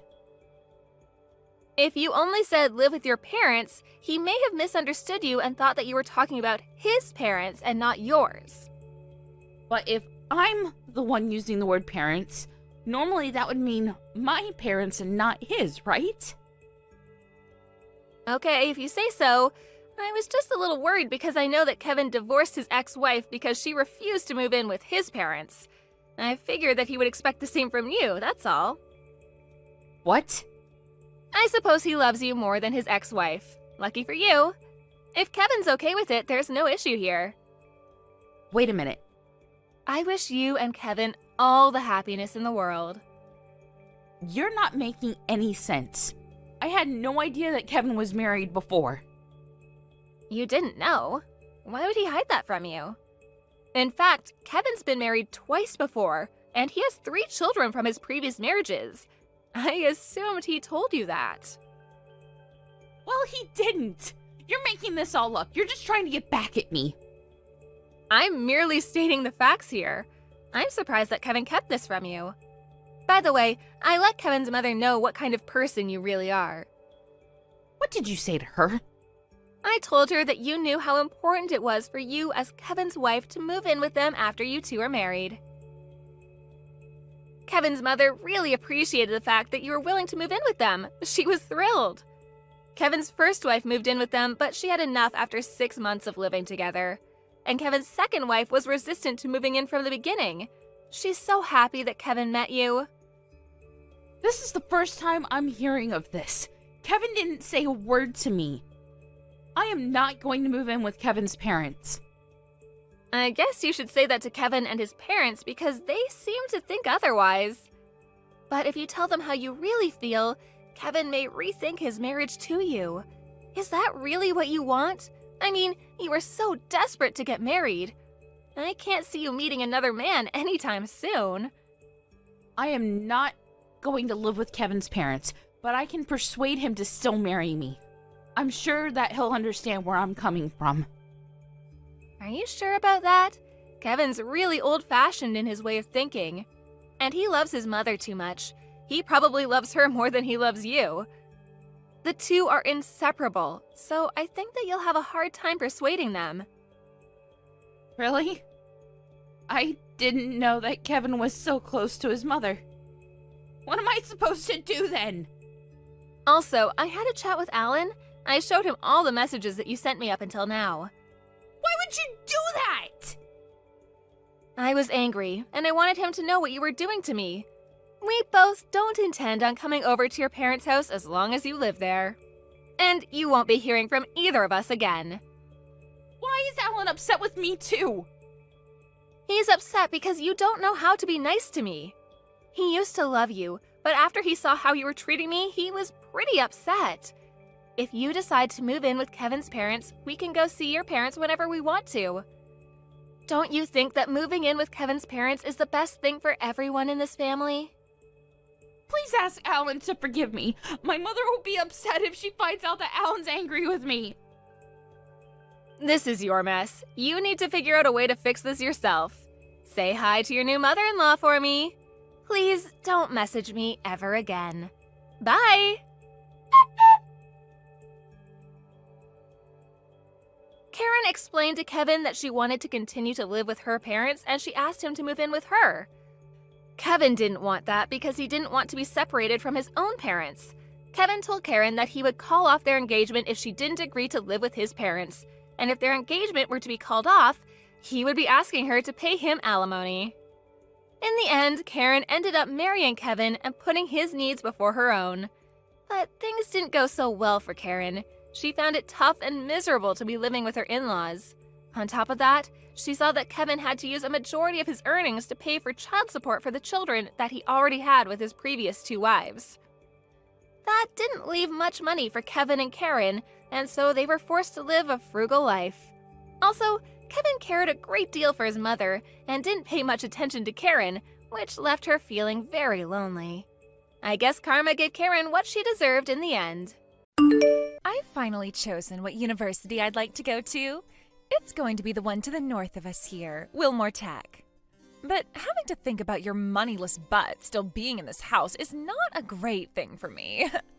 It's actually been annoying me so much lately that I can't focus on my future anymore, so let's do something about you. Why don't you start thinking about leaving soon? I'm sure my dad isn't even interested in you anymore, right? Cora? Why would you say something like that out of nowhere? Congratulations on getting accepted by the school you've been wanting to go to, but what's with you acting so rudely right now to me? This all is not just coming from nowhere, okay? I want to know, actually, why have you still been living here with us? I get that you and my dad are married to one another, but that relationship you guys had is long gone now. He's no longer happy with what you've been doing. And you are getting in the way of the amazing life my dad and I could be living with each other right now. So I'm asking that you go away right now. Why do you think I'm the one getting in the way of that so-called amazing life with your dad? From what I've felt, you've been better off having me around than the life you had with just your dad before, especially with the choices he's been making recently. I understand that you and him married, making you my mother on a technical level, but you're not really my mom. You're nothing to me, actually. Not family, not a friend. You're nothing. Now you get out of my dad's penthouse right now. Your dad's penthouse? Is he the one that asked you to tell me all this? I haven't been causing problems for you two so far, right? And I have most certainly not been getting in the way of you and your dad's life together. I have no clue why you'd say something like that to me right now, but aren't you aware that you might be a little confused here? I haven't misunderstood anything so far. I know everything about you already, so no need to try lying to me. You know everything about me? What all do you know then? Because so far what you've been saying is wrong, and it's all become very concerning for myself. I know one thing about you is that you use up all of my dad's money, and that's why he hasn't been able to give me any more money as my allowance. He's told me how much you love to go shopping and how you always spend too much on groceries every week. Huh? What do you mean? As far as I'm aware, I rarely ever go out to shop for things besides food because I never have the time to. And when it comes to buying food, the only reason I have to buy so much is because your dad is eating all the time. Please, I meant what I meant. Are you not able to understand even the most basic of English? It's so wonderful that a stupid hag like you is able to marry a man like my dad. Because of that, you've been given such a relaxing life where you don't have to do anything. Had it not been for him, these past 5 years of your life would have been hell, having to try and manage all by yourself. Had my dad married a competent woman, then I'm sure you'd be out there on the streets begging for money with a little coffee cup. I believe it's because of my own actions that I have the life I'm living now. I wouldn't say much of this is thanks to him. Actually, as of right now, the only thing your dad is giving me and this relationship is his cold shoulder. Wow. So you don't even know what all you should be greatly thankful for right now. Well, as you could already tell by now, I have hated living in this place with you. But for the longest time now, there was nothing I could do about it, so I've kept most of those feelings to myself. I'm no longer able to keep them to myself now, though. I don't want to be around you anymore in this penthouse. So if you're now aware of the pain and trouble you're causing my dad and I, you should get out of this place, right? No, I'm not going to be leaving this place. You really are one stubborn old hag. This is my own house, so I'm not going to just get up and leave because you've asked me to. If you are really wanting me to be the one to leave this house for you, then I'll make sure to stop making payments on this place and end my contract here. I don't plan on doing something like that, and I hope I won't have to either. You are the worst hag I have ever come across. Why do you keep talking about me like that? For 5 years now, I've been the one taking care of all your needs, right? While you've been in middle and high school, I've been the one taking care of you instead of your dad. And when it came to all of your events, I've been the one there cheering you on. So why are you treating me so poorly right now when I've done nothing but love and take care of you? Because you have been taking all that money my dad earns and using it all on yourself. There's no way I'm going to keep letting someone like that take advantage of my dad, okay? So that's where the confusion is. You happen to want money from your dad, and so you went asking about it. And when he told you it was my fault you aren't able to get any, you got upset with me. Well, let me tell you right now, whatever he's gone and told you is all a lie, Cora. Dad would never lie to me, all right? You can just shut your lying mouth up now. You shouldn't be saying things like that to me when I've been very kind to the both of you by letting you live in this penthouse with me. Oh, shut up already. You're the one being allowed to live here because of my dad's kindness. If you don't want to become some stinky old homeless on the side of the street, then hurry up and find yourself a new place to live. If you don't find somewhere soon, then you'll be kicked out of here and have nowhere to go. Excuse me? I've told you already that I'm not going to leave this place. Is that so? Then let me tell you what I'm really thinking. And I'm going to make sure you regret the way you're talking to me. I'm not going to regret a thing. I feel that you really need to figure out the truth right now before you make any stupid moves, all right? What have you been telling your daughter all this time, Carter? I think you need to start telling her the truth before she does something really stupid. What do you mean start telling her the truth? You know what I'm talking about. I have no idea why for a while now you've continued to lie to her in order to cover up the truth. But you need to tell her the truth right now. She's your daughter, and she deserves to know, right? Are you not embarrassed to be lying like that to her? I'm embarrassed hearing about how you've lied to her so far. You can calm down now. She happens to be my daughter, so I'm the one who gets to decide what course she's on. What course she's on? What kind of course are you trying to set her on with all those lies about you and I? You're making me look like the bad guy over here. And what's wrong with that? What? Her and I are doing really well together right now. So why does it matter that I tell a few lies about you here and there? If anything, you're the outsider in this family, so you don't have a say in the life I have with her anyway. Is that right? So there's no point in trying to help you here, is there? Understood. Then you can go ahead and keep telling her whatever you'd like. But I'm going to start doing what I want as well. I just handed in your guys' divorce papers. What? I have the right to do something like that for my dad, right? I am his daughter, after all. Now, I want this parasite out of the house right now. I have been telling you that what you think is going on has not been true. Trying to kick me out of this place is not going to work for you or for your dad, so you should have just stopped when I told you that. It's not going to work? I think this will work in ridding this house of you for good. The divorce has already happened now, so you're nothing more than a stranger again to my dad and I, which means you'll have to leave this house, right? I've not made any mistakes here because I'm not the one who's been confused this whole time. You have made a mistake, though, and this whole time you've been very confused about everything. Just stop it already with all that talk and leave. You're the one that my dad has been letting live in his penthouse this whole time, you hag. The courthouse has already processed the divorce papers, so you can go already. Your dad's going to be the one leaving this place then. What? You have really been pissing me off with all that talk there. I am done playing the nice parent, considering I'm no longer your parent in your eyes now. I never thought that the girl I've been kind enough to house and raise these past 5 years would hand in our divorce papers like that. But you really went and did it, didn't you? I've been saying that this whole time, haven't I? Which means it's all over for you. All over for me? Right. I'm pretty sure it's all over for you guys, though. What did you say? Thank you so much for taking the time to hand in our divorce papers for me. I'm thankful for that. So now that means you two need to get out of my place. What are you talking about? You probably won't understand what I'm talking about until after you're kicked out of the place. Also, considering that you just divorced your dad and I, that makes you a stranger to me as well.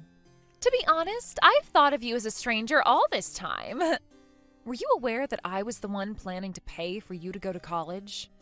And have been the one paying for all of your school supplies? Huh? Pay for me to go to college? What are you talking about now? I'm going to stop bothering with all that now, and we'll even take back the money I paid in order to get you to graduate. You might have thought you had the upper hand here, but it's because of me that you were finally given a decent life to live. But the fact that you haven't even realized any of that yet, oh, you poor little thing. What is all of this about? All I'm hearing from you is some of the most stupid talk I've ever heard. You really think I'm going to listen to anything you're telling me right now? I know that my dad has been the one allowing you the chance to live a decent life. Trying to lie to me about all of that again isn't going to help you any. Lying to you? If you really still believe that I'm lying to you, then why not go ask your dad about this? Come on now, just shut up and leave this place already. Thank you again for handing in those divorce papers for me. And so because of that, I would like the two of you to please leave my penthouse. I feel really bad for you though, so I'll give the two of you a day to pack things up. But if you're not out of there by the end of the day tomorrow, then I'm going to call the police on you guys for trespassing. What the hell is all of this? You have no right or way of kicking us out of our own place. And I'm sure it's not only you who thinks that, right? What? What do you mean? I'll go and let your dad know about this right now for you. You and I have nothing else to talk about now. And once you and your dad are out of my house, I don't want you to ever talk to me again. Is that clear? I'd love for that. I never want to talk to you again anyway. And just know it's not us that will be leaving our house. It's going to be you and your lying mouth. One other thing, don't ever think of me as your mom again either. I'm sure you've never thought of me as your mother since you act like this now, but I just want to make sure you're aware of that. This is all to make sure you never bother me again. And of course, there will be no more money coming from me after this. I've never once cared to think of you as anything besides the housemaid. And I promise I'll never talk to your butt again. I'm going to get all the money I've paid out for your graduation and such back, so you'll have to pay that all somehow. Perhaps you can ask your lovely dad to pay all of that for you. Say whatever you'd like, you old hag. I already know you paying for my schooling and all of that is one fat lie, so just shut up if you understand that. Sure, as long as you want to continue believing that this is all in fact a lie. I've only been trying to tell you the truth this whole time, but soon you'll find out the truth. Goodbye forever now, Cora. Please leave for me by the end of the day tomorrow. Wait, We've really been kicked out of the house? What the hell is going on here? Do something about this. How am I supposed to do anything to help if you're saying that place isn't my home? Now, I told you yesterday to leave the place by the end of the day today, right? If anything, you should be happy that I've given you a day to get out instead of just throwing you and all your things out of my house. So, what's the problem here? You know that this is a huge problem. I was just kicked out of our house. Why the hell am I being kicked out of there for no reason? Your dad already talked with you about this, so you should understand by now. What have they been teaching you guys in school if not basic English comprehension? Well, to reiterate for you, that house is mine, not yours. My house. And today I asked for the security of that building to go up and manage you both. I told them that you no longer have the right to live there with me and to escort you both away. I was right to do that, wasn't I? I heard from Dad that you weren't lying to me, and that's why we've been kicked out of the house, but are you serious? So you're telling me this whole time I wasn't being told the truth? Not being told the truth? About what? I've told you the truth about everything, and never tried to hide anything from you or your dad. The only problem was that you never bothered listening to me, instead labeling all that I was talking about as a lie. Or perhaps, could it be that your dad has been lying to you this whole time? You've always believed everything your dad has told you, right? I told you the truth about him, though, didn't I? There is absolutely no way my dad is unemployed right now. Why would my dad ever lie to me about something like that? Awesome. So you've finally come around to realizing that your dad is in fact jobless at the moment. It's been a year now since your dad lost his job. I want to know I've been lied to. Why would he have any reason to lie to me about something like that? To protect his pride is what his reasoning was. I'm sure it would be embarrassing for him, having to tell his own daughter that he's a failure and a dick. Are you calling my dad a failure and a dick now? I am. Are you going to fight me about it? I sure as hell am. You're talking about my dad like that. Let me tell you right now that I no longer care about you or your dad's feelings. Any love that I did have for you both now is gone and replaced by ice. You wanted for this, though, right? You were the one that wanted the divorce after all. But no worries, as I've been longing for a divorce myself. Huh? Are you being serious about that right now? But the only reason I never went and divorced him was for your sake. Why mine? I cared about you having an education. To be honest, I've hated your dad for a long time now, and for various reasons. This whole year, he's not been working any and has been cheating on me with other women. And when it comes to the way he uses my money, it's atrocious. But if I were to divorce him because of any of that, then you would most definitely not be able to pay for college. Your dad has no way of paying for your graduation or next step. I felt bad leaving you with him as your only parent, and that's why I put up with his crap. I really thought that I could put up with everything until your graduation, but I was wrong. You're lying, right? Is that all true? I never heard anything about all of that. But I told you that everything I'm saying is the truth. So you're telling me all of this was because you've been thinking of me? That's what I'm saying. Stop acting like this is all beyond reality for you or something. That's just rude. But I guess at this point it is beyond reality. You were the one that went and handed in the divorce papers, so there's no way to help you now. But I had no idea about what was really going on with you. And that's your problem, right? That all has nothing to do with me now. Right now, I've just had 2 huge weights lifted off my shoulders, and I'm feeling really lucky. Oh, wait a second. Don't say something like that at a time like this. So, what's going to happen with my tuition and graduation? Am I still going to be able to go to college? I was planning to pay for your first year there. But I no longer plan on giving you any money for school, as you're not my responsibility now.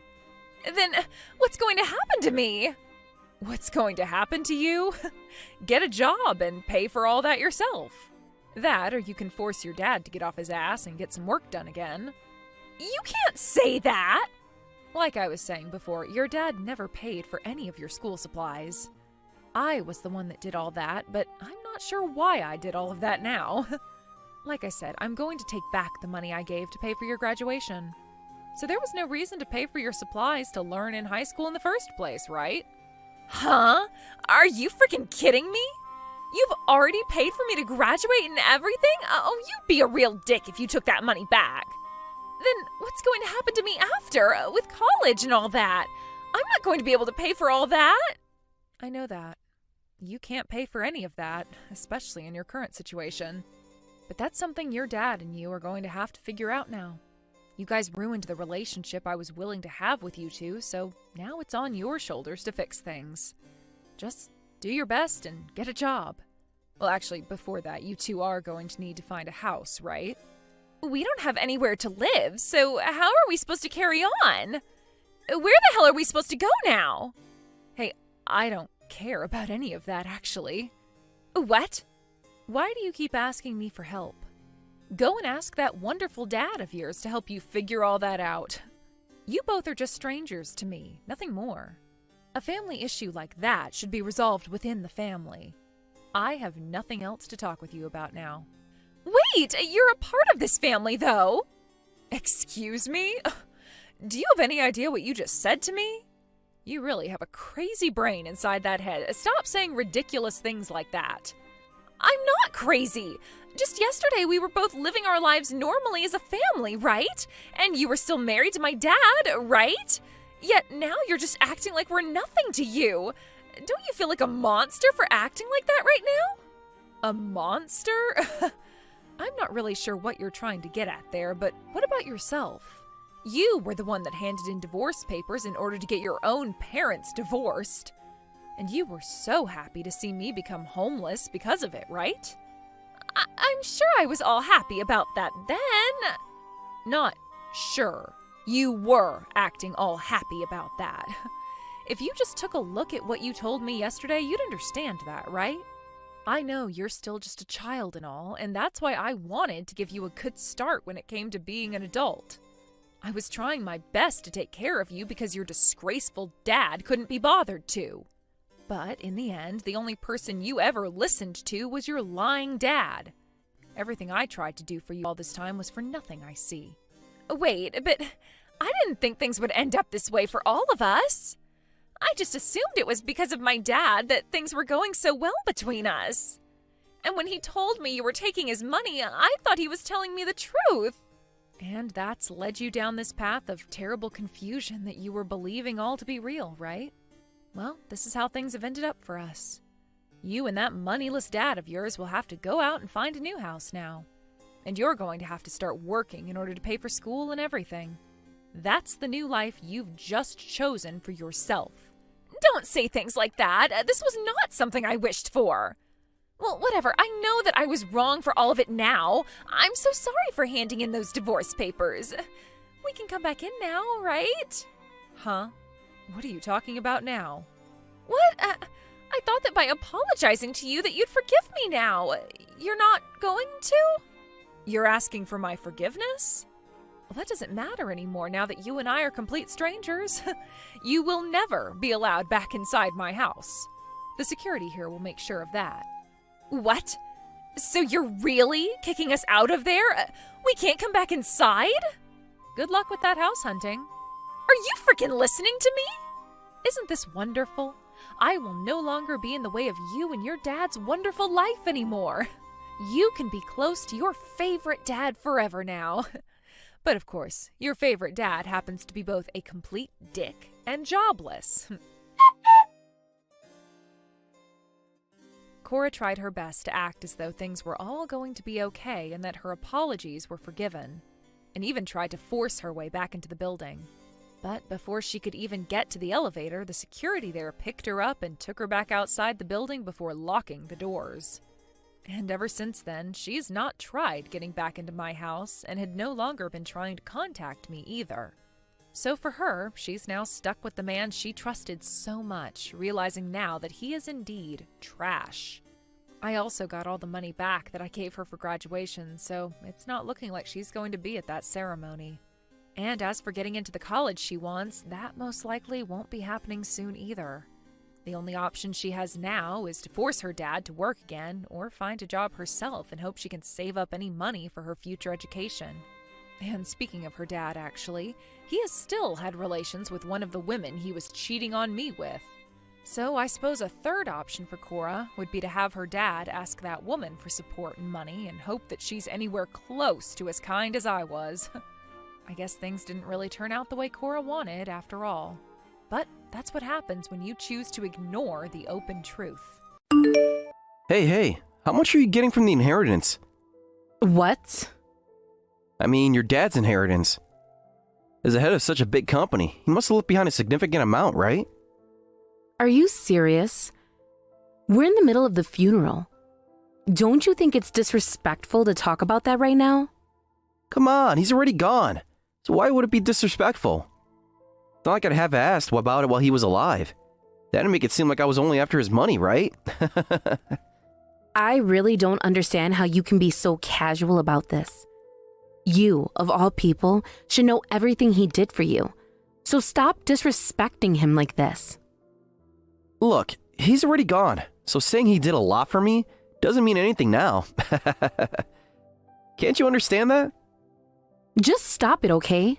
I want to focus on being next to my father right now. Why? Just tell me how much you're getting from the inheritance. I visited him at the hospital too, didn't I? I did my part in looking after him. And didn't he like me quite a lot? Yes, he did think highly of you. But if he knew you were only interested in his inheritance, don't you think he'd be heartbroken, even up there in heaven? Imagine how much sadness he'd feel, seeing his daughter's husband only caring about his money. I'm only asking how much the inheritance is. I held off asking this whole time, didn't I? So just tell me already.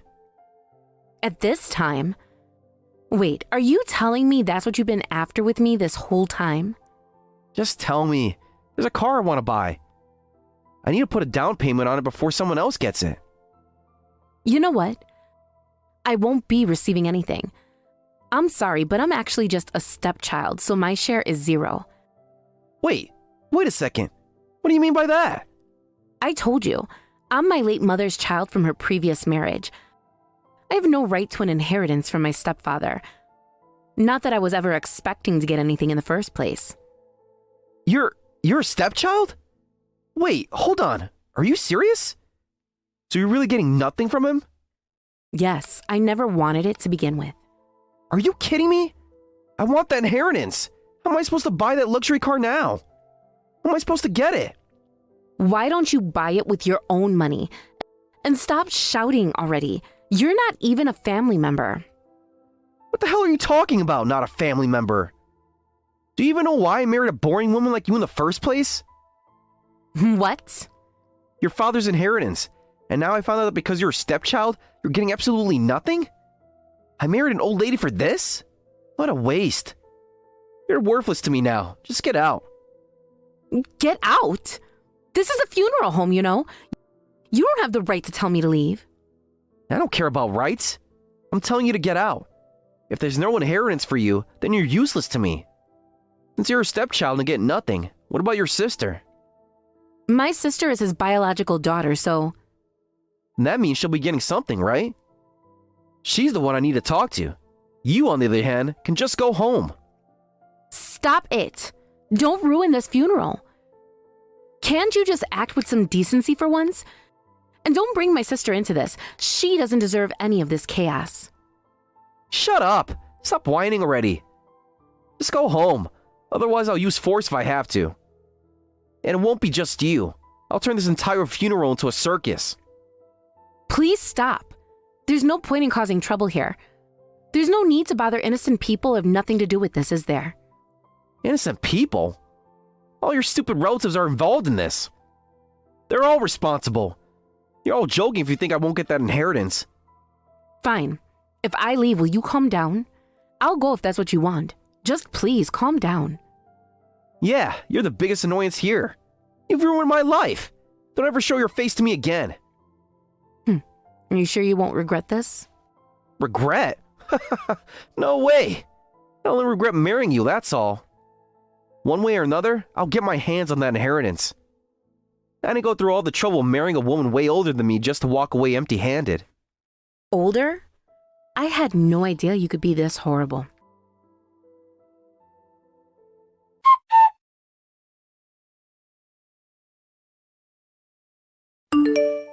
Hey, Skipper's been messaging me nonstop. It's seriously getting on my nerves. What's his deal? Did something happen that I don't know about? Already? I'm really sorry about that, Avery. He keeps talking about inheritance of all things. Isn't that disturbing? Who even brings that up at a funeral? It feels completely out of place, like he doesn't even realize where he is. Yeah, unfortunately, it looks like he married me solely because he thought he'd gain access to my dad's inheritance. Looking back, there were definitely times that made me feel something was a bit off, like he was prioritizing the wrong things. But I never imagined he'd be so rotten, let alone it would come to this. So he didn't even know that you aren't your dad's biological child? He went into this whole marriage without knowing? That's right, I never brought it up. It just didn't seem relevant before, and he probably tried not to get too involved in any family talk on purpose, just so I wouldn't catch on to his intentions. And he'd been carefully waiting for this moment, I guess, counting down to this day, only for it to backfire on him when he found out I don't have the right to inherit anything. Now that he's aware there's no money coming my way, it seems he's completely losing it. Wow, that's so selfish of him. He's really just after money then, with zero consideration for anything else. Anyway, where are you right now? Did you manage to get away? He wouldn't stop yelling at me to leave the funeral hall. It got so bad that it seemed like he was ready to make a huge scene if I didn't. So for now, I've stepped outside, just to avoid him turning everything into a mess right in front of everyone. Well, if he's acting like that, it's probably a good idea to steer clear for now. He's obviously on edge and not thinking straight. It's fine. Besides, the funeral's almost over anyway, so why don't you go on home first? I'll stay here and take care of everything that needs wrapping up. Don't worry about it. But what are you going to do about Skipper? He doesn't sound like he'll leave you alone. Oh, as for him? Don't worry, I'll handle that too. I'll have a little talk with him and get him to leave. Trust me on this, all right? All right. I'm sorry to trouble you with all of this, and thank you, really. Hey, don't mention it. It's the least I can do. But still, I can't believe the situation. Your dad just passed, and now you can't even get a proper chance to say goodbye because of that man. I'm sure your dad is looking down from heaven, and when he sees what Skipper's trying to do, he won't let him get away with it. Karma's coming, one way or another. First I lose my father, and now my husband shows his true colors, turning into someone completely different. This is way more than I can handle.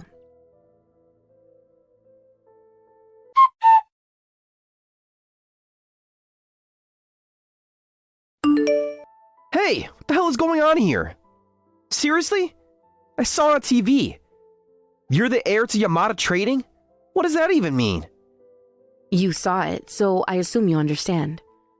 My father passed away, and I'm stepping in as the next president of the company. That's all there is to it. What? What's that supposed to mean? Why didn't you tell me any of this? It wasn't decided yet, so I didn't tell anyone. But my father's will named me as a successor. I'm going to honor his wishes. And considering we're getting divorced, this doesn't concern you. Hold on a second. If you're the heir to Yamada Trading, then this changes everything.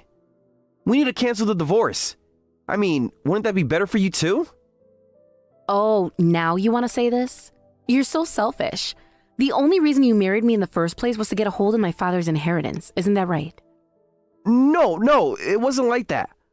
Look, I just lost my cool and said things I didn't mean. But come on, I would never actually think that way. I love you, all right? I swear it. Don't insult me. If you truly loved me, you wouldn't have done what you did. Even yesterday, after I left, you went and caused trouble for my sister too, didn't you? Trouble? I wasn't causing trouble. She's the one who said she'd share the inheritance with me. What? Come on, I was there for your father. I visited him in the hospital, didn't I? And I even brought him expensive gifts. I have just as much rights to some of the inheritance. So you're telling me that my sister really said she'd split the inheritance with you? Yeah, she did. That's why she didn't put up a fuss yesterday. Then this morning, I turned on the TV and see they were talking about how the president of Yamada Trading had passed away. And that's how you found out I'd be succeeding him, huh? Whatever the case may be, I've already made up my mind to go through with the divorce.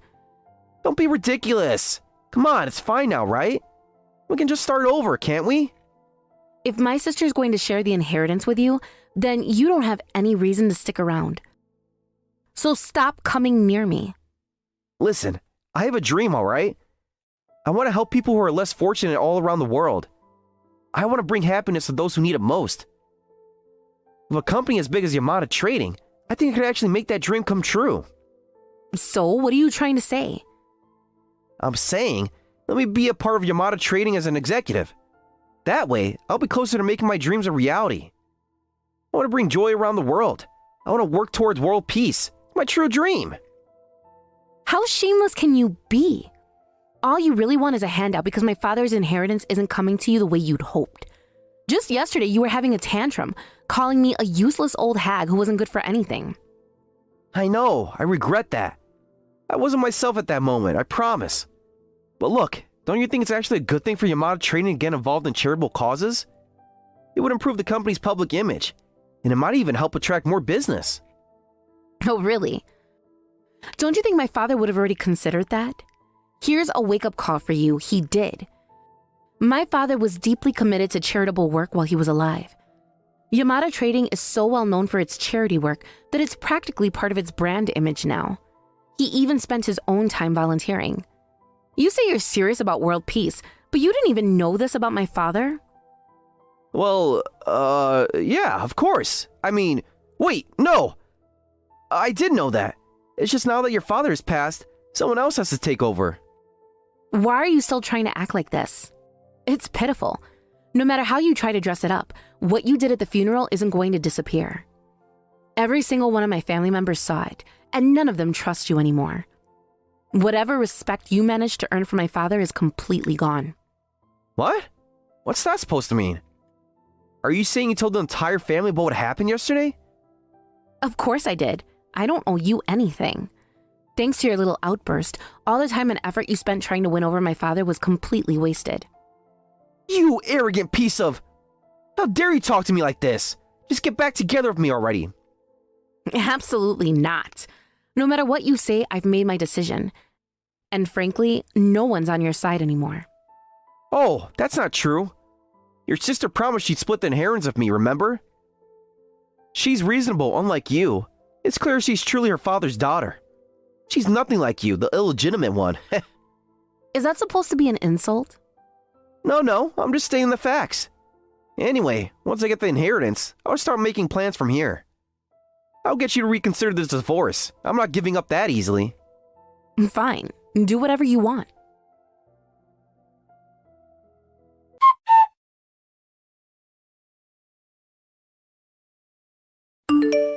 Hey, about what happened yesterday. Can I come by now to collect my share? Huh? Are you talking about the inheritance? Of course! You're going to give me a share, right? That's why I left quietly yesterday. I didn't expect you to keep your promise. Of course, I'll keep my promise. You've come to see my father in the hospital after all. Yeah, of course I did. Your dad really liked me. He probably recognized me as well. So, just give me the amount that reflects that. I'm counting on you. The amount that reflects your contributions, huh? Sure, I can do that. So, how should I hand it over?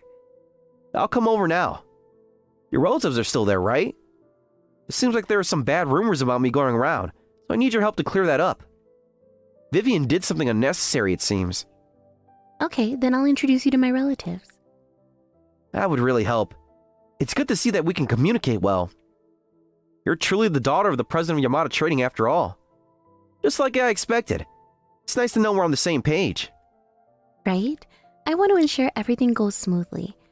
It's important that everyone sees you in a good light, especially after all the misunderstandings that have happened.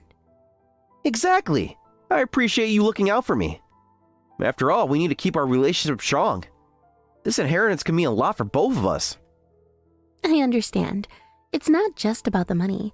It's about our connection and how we can support each other moving forward. Let's make sure everything is handled professionally. Definitely. I trust you to help me navigate this situation. With your support, I think we can turn things around. Good. Let's get this sorted out. I'm glad we're working together on this.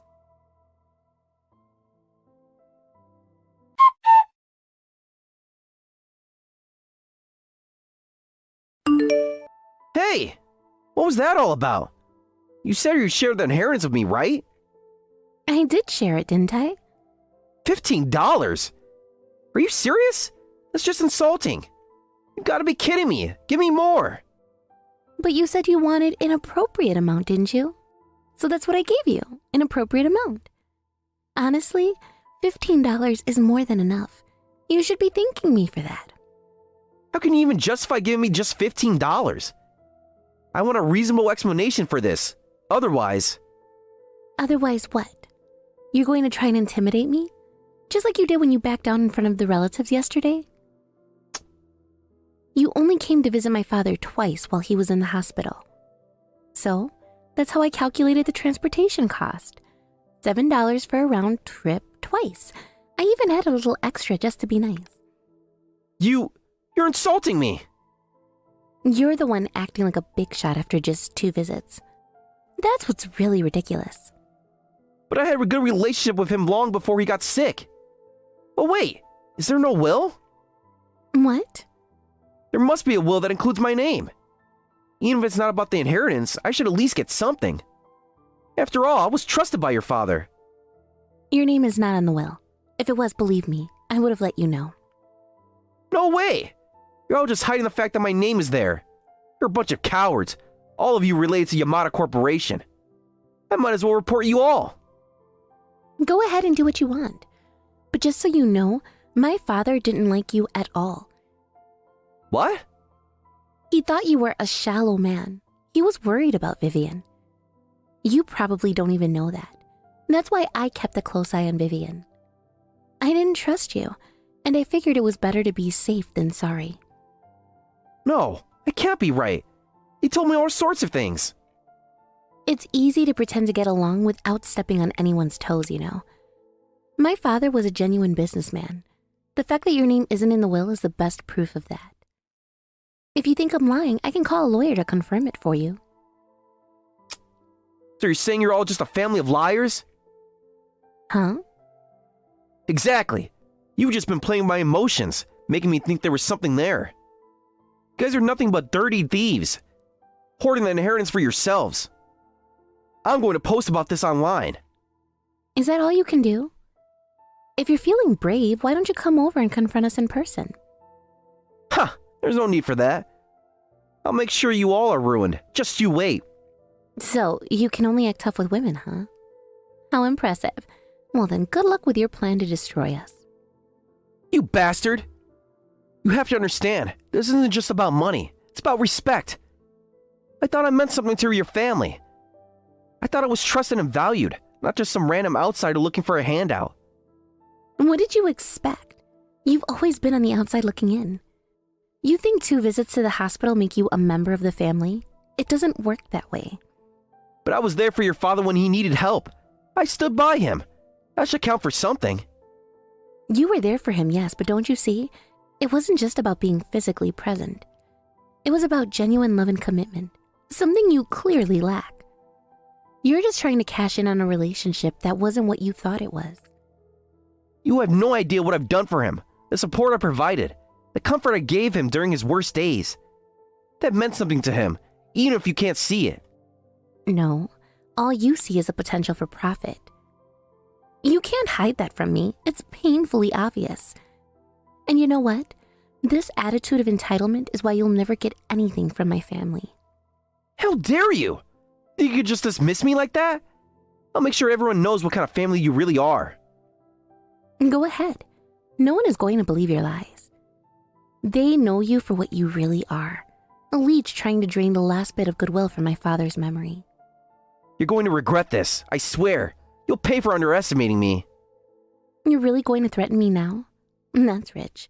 You should learn how to deal with your own emotions instead of trying to lash out at me. You're just making yourself look pathetic. I'm not done with this. You think you won? I'll fight back, and I'll make sure everyone knows the truth about your so-called generosity. Good luck with that. I'll be here, living my life while you waste yours plotting revenge. You're only digging your own grave. You haven't seen the last of me. I'll prove to everyone that you're just a bunch of frauds. Then bring it on. I'm ready for whatever you've got. Just know that this isn't the end. This is just the beginning, and I won't back down.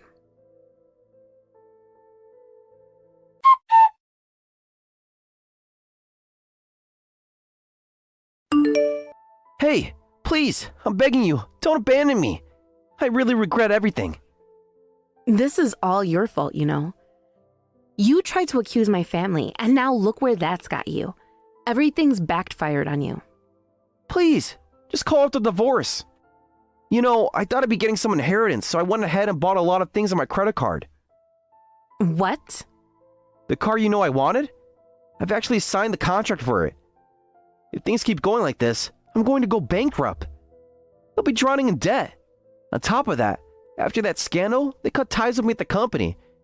And all my friends are drifting away. It's all falling apart. Well, that's a natural consequence, isn't it? Don't say something so cold. Please, I'm not asking for the inheritance anymore, but at least don't abandon me. So is that why you wanted the inheritance so badly? But someone like you, who only married me for my family's wealth, doesn't deserve my help. If you keep bothering me about this, I will take legal action. Come on, you weren't always this heartless, were you? What are you pretending to be strong for? The you I know would help me out. I need to keep it together for my father's sake.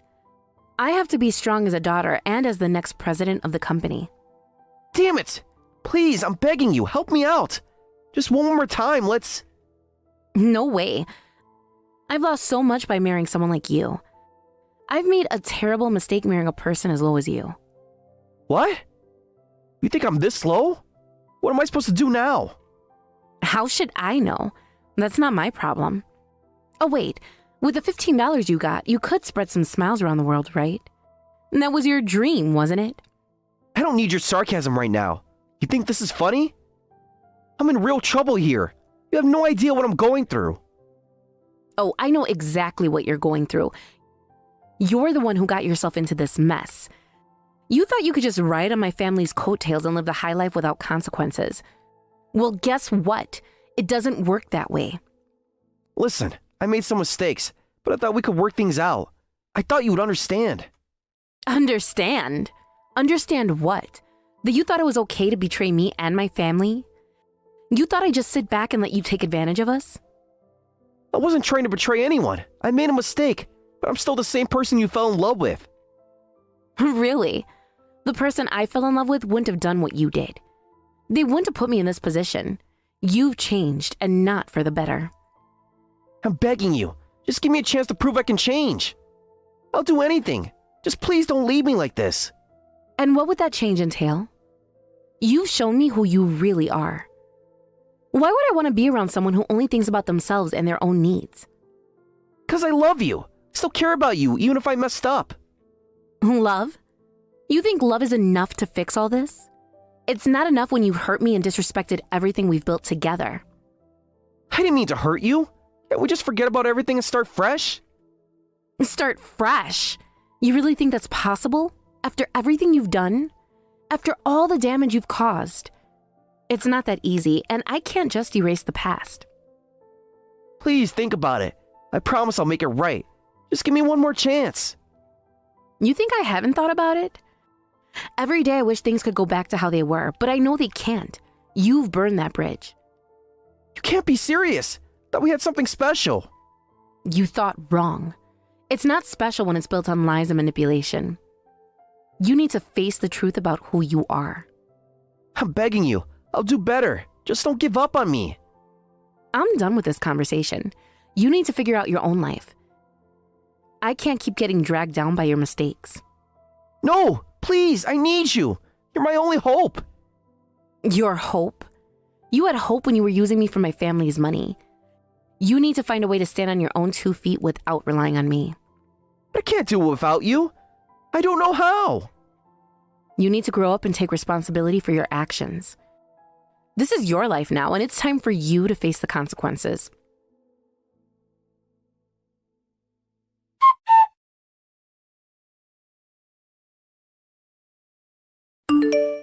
How did it go? Were you able to properly wrap things up? Yeah, the divorce has been finalized successfully. At first, he was yelling quite a bit, but it seems like he has lost his energy now. He was like a child resisting a shot, huh? But you did well. It's a tough time as it is. No, it's thanks to you. Besides, the one who's really suffering is you, right? As a nurse, you've been facing your father's situation all this time. What are you talking about? Unlike you, I'm holding it together. This isn't going to get to me. Avery, you don't have to worry about me. You managed to handle everything yourself this time, right? So you should prioritize yourself a little too. Our father told me that Vivian doesn't have good judgment about people, so I should keep an eye on you. What? Our father saw right through that man from the very beginning. That's why I couldn't just leave you to deal with it alone. Really? If that was the case, you should have told me. Who could say the man you married is a jerk? But now that it's all settled, it turned out okay in the end. Yeah, so you don't have to worry about me. You can cry if you want. What are you saying? I'm not going to cry in front of you, the scaredy cat.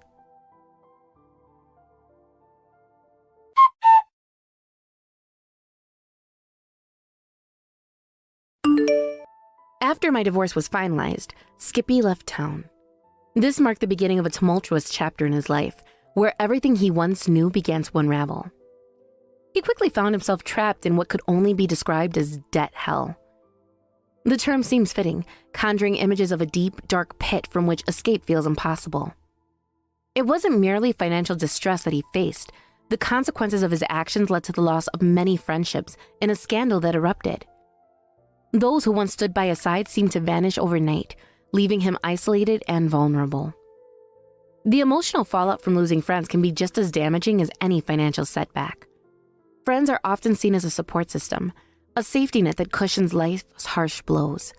For Skippy, the absence of the safety net must have been incredibly painful.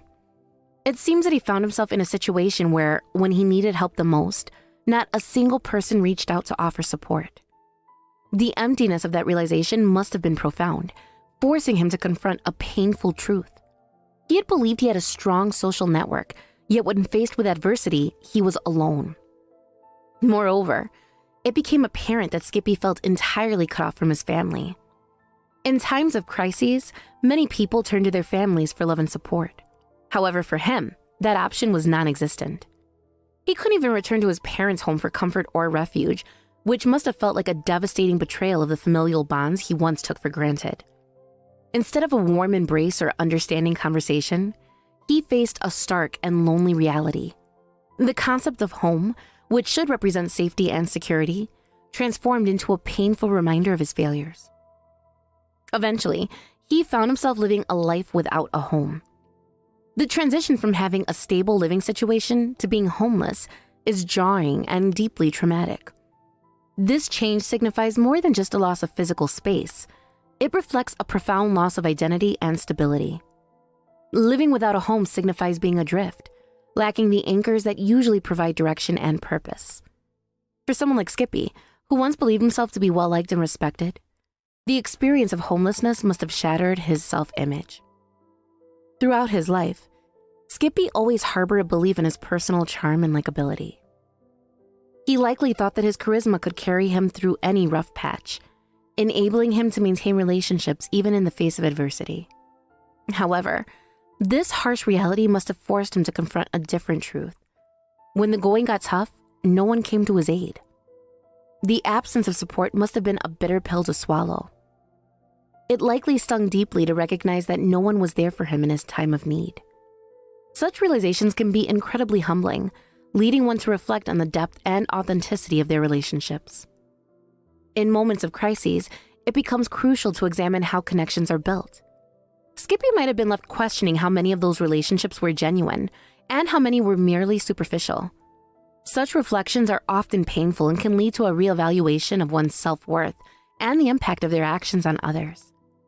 The absence of support during his darkest moments undoubtedly forced him to confront the fragility of his social ties.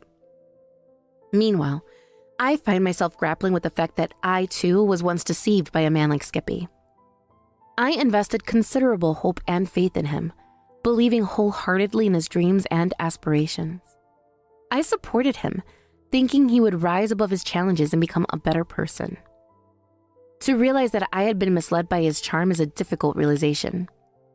It stings to think that I allowed myself to be swept up in his narrative, trusting in his promises only to discover they were empty.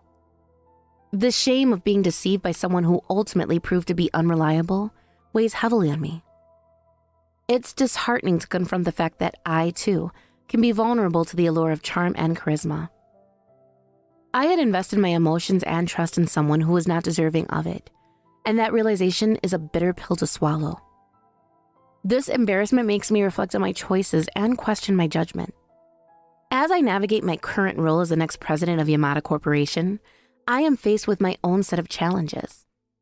My days are filled with meetings, decisions, and responsibilities that seem to come from every direction. The pressures associated with this position are immense, and there are moments when I feel as though they threaten to crush me under their weight. Balancing the needs of the company, employees, and stakeholders can be overwhelming.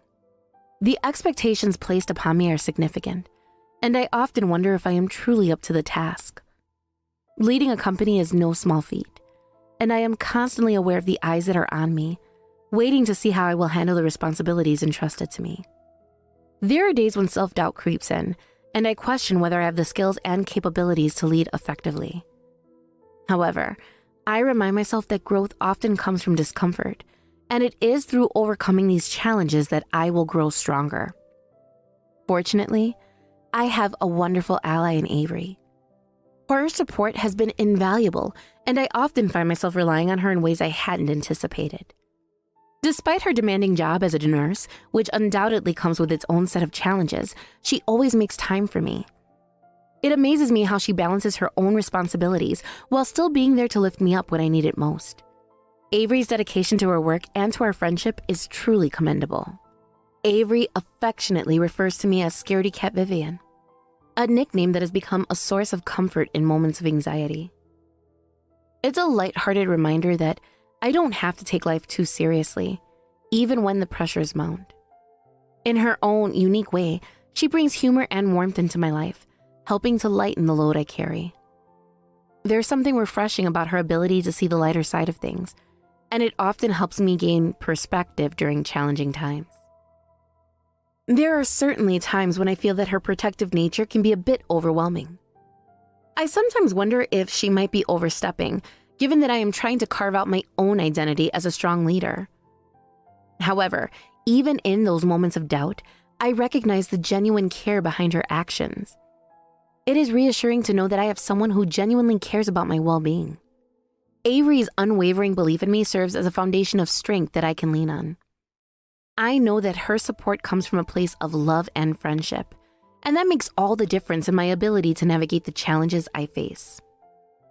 Navigating the complexities of leadership while processing the fallout from my past relationship with Skippy is no easy feat.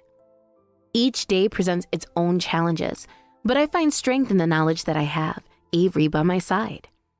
It's a comforting thought, knowing that no matter how tumultuous my personal life may be, I have a solid foundation of support to rely on as I forge ahead in my professional endeavors. As I reflect on everything that has transpired, I find myself thinking about the lessons I've learned from my experiences with Skippy and the strength I've gained from my current position. Life has a way of throwing curveballs at us, forcing us to adapt and grow.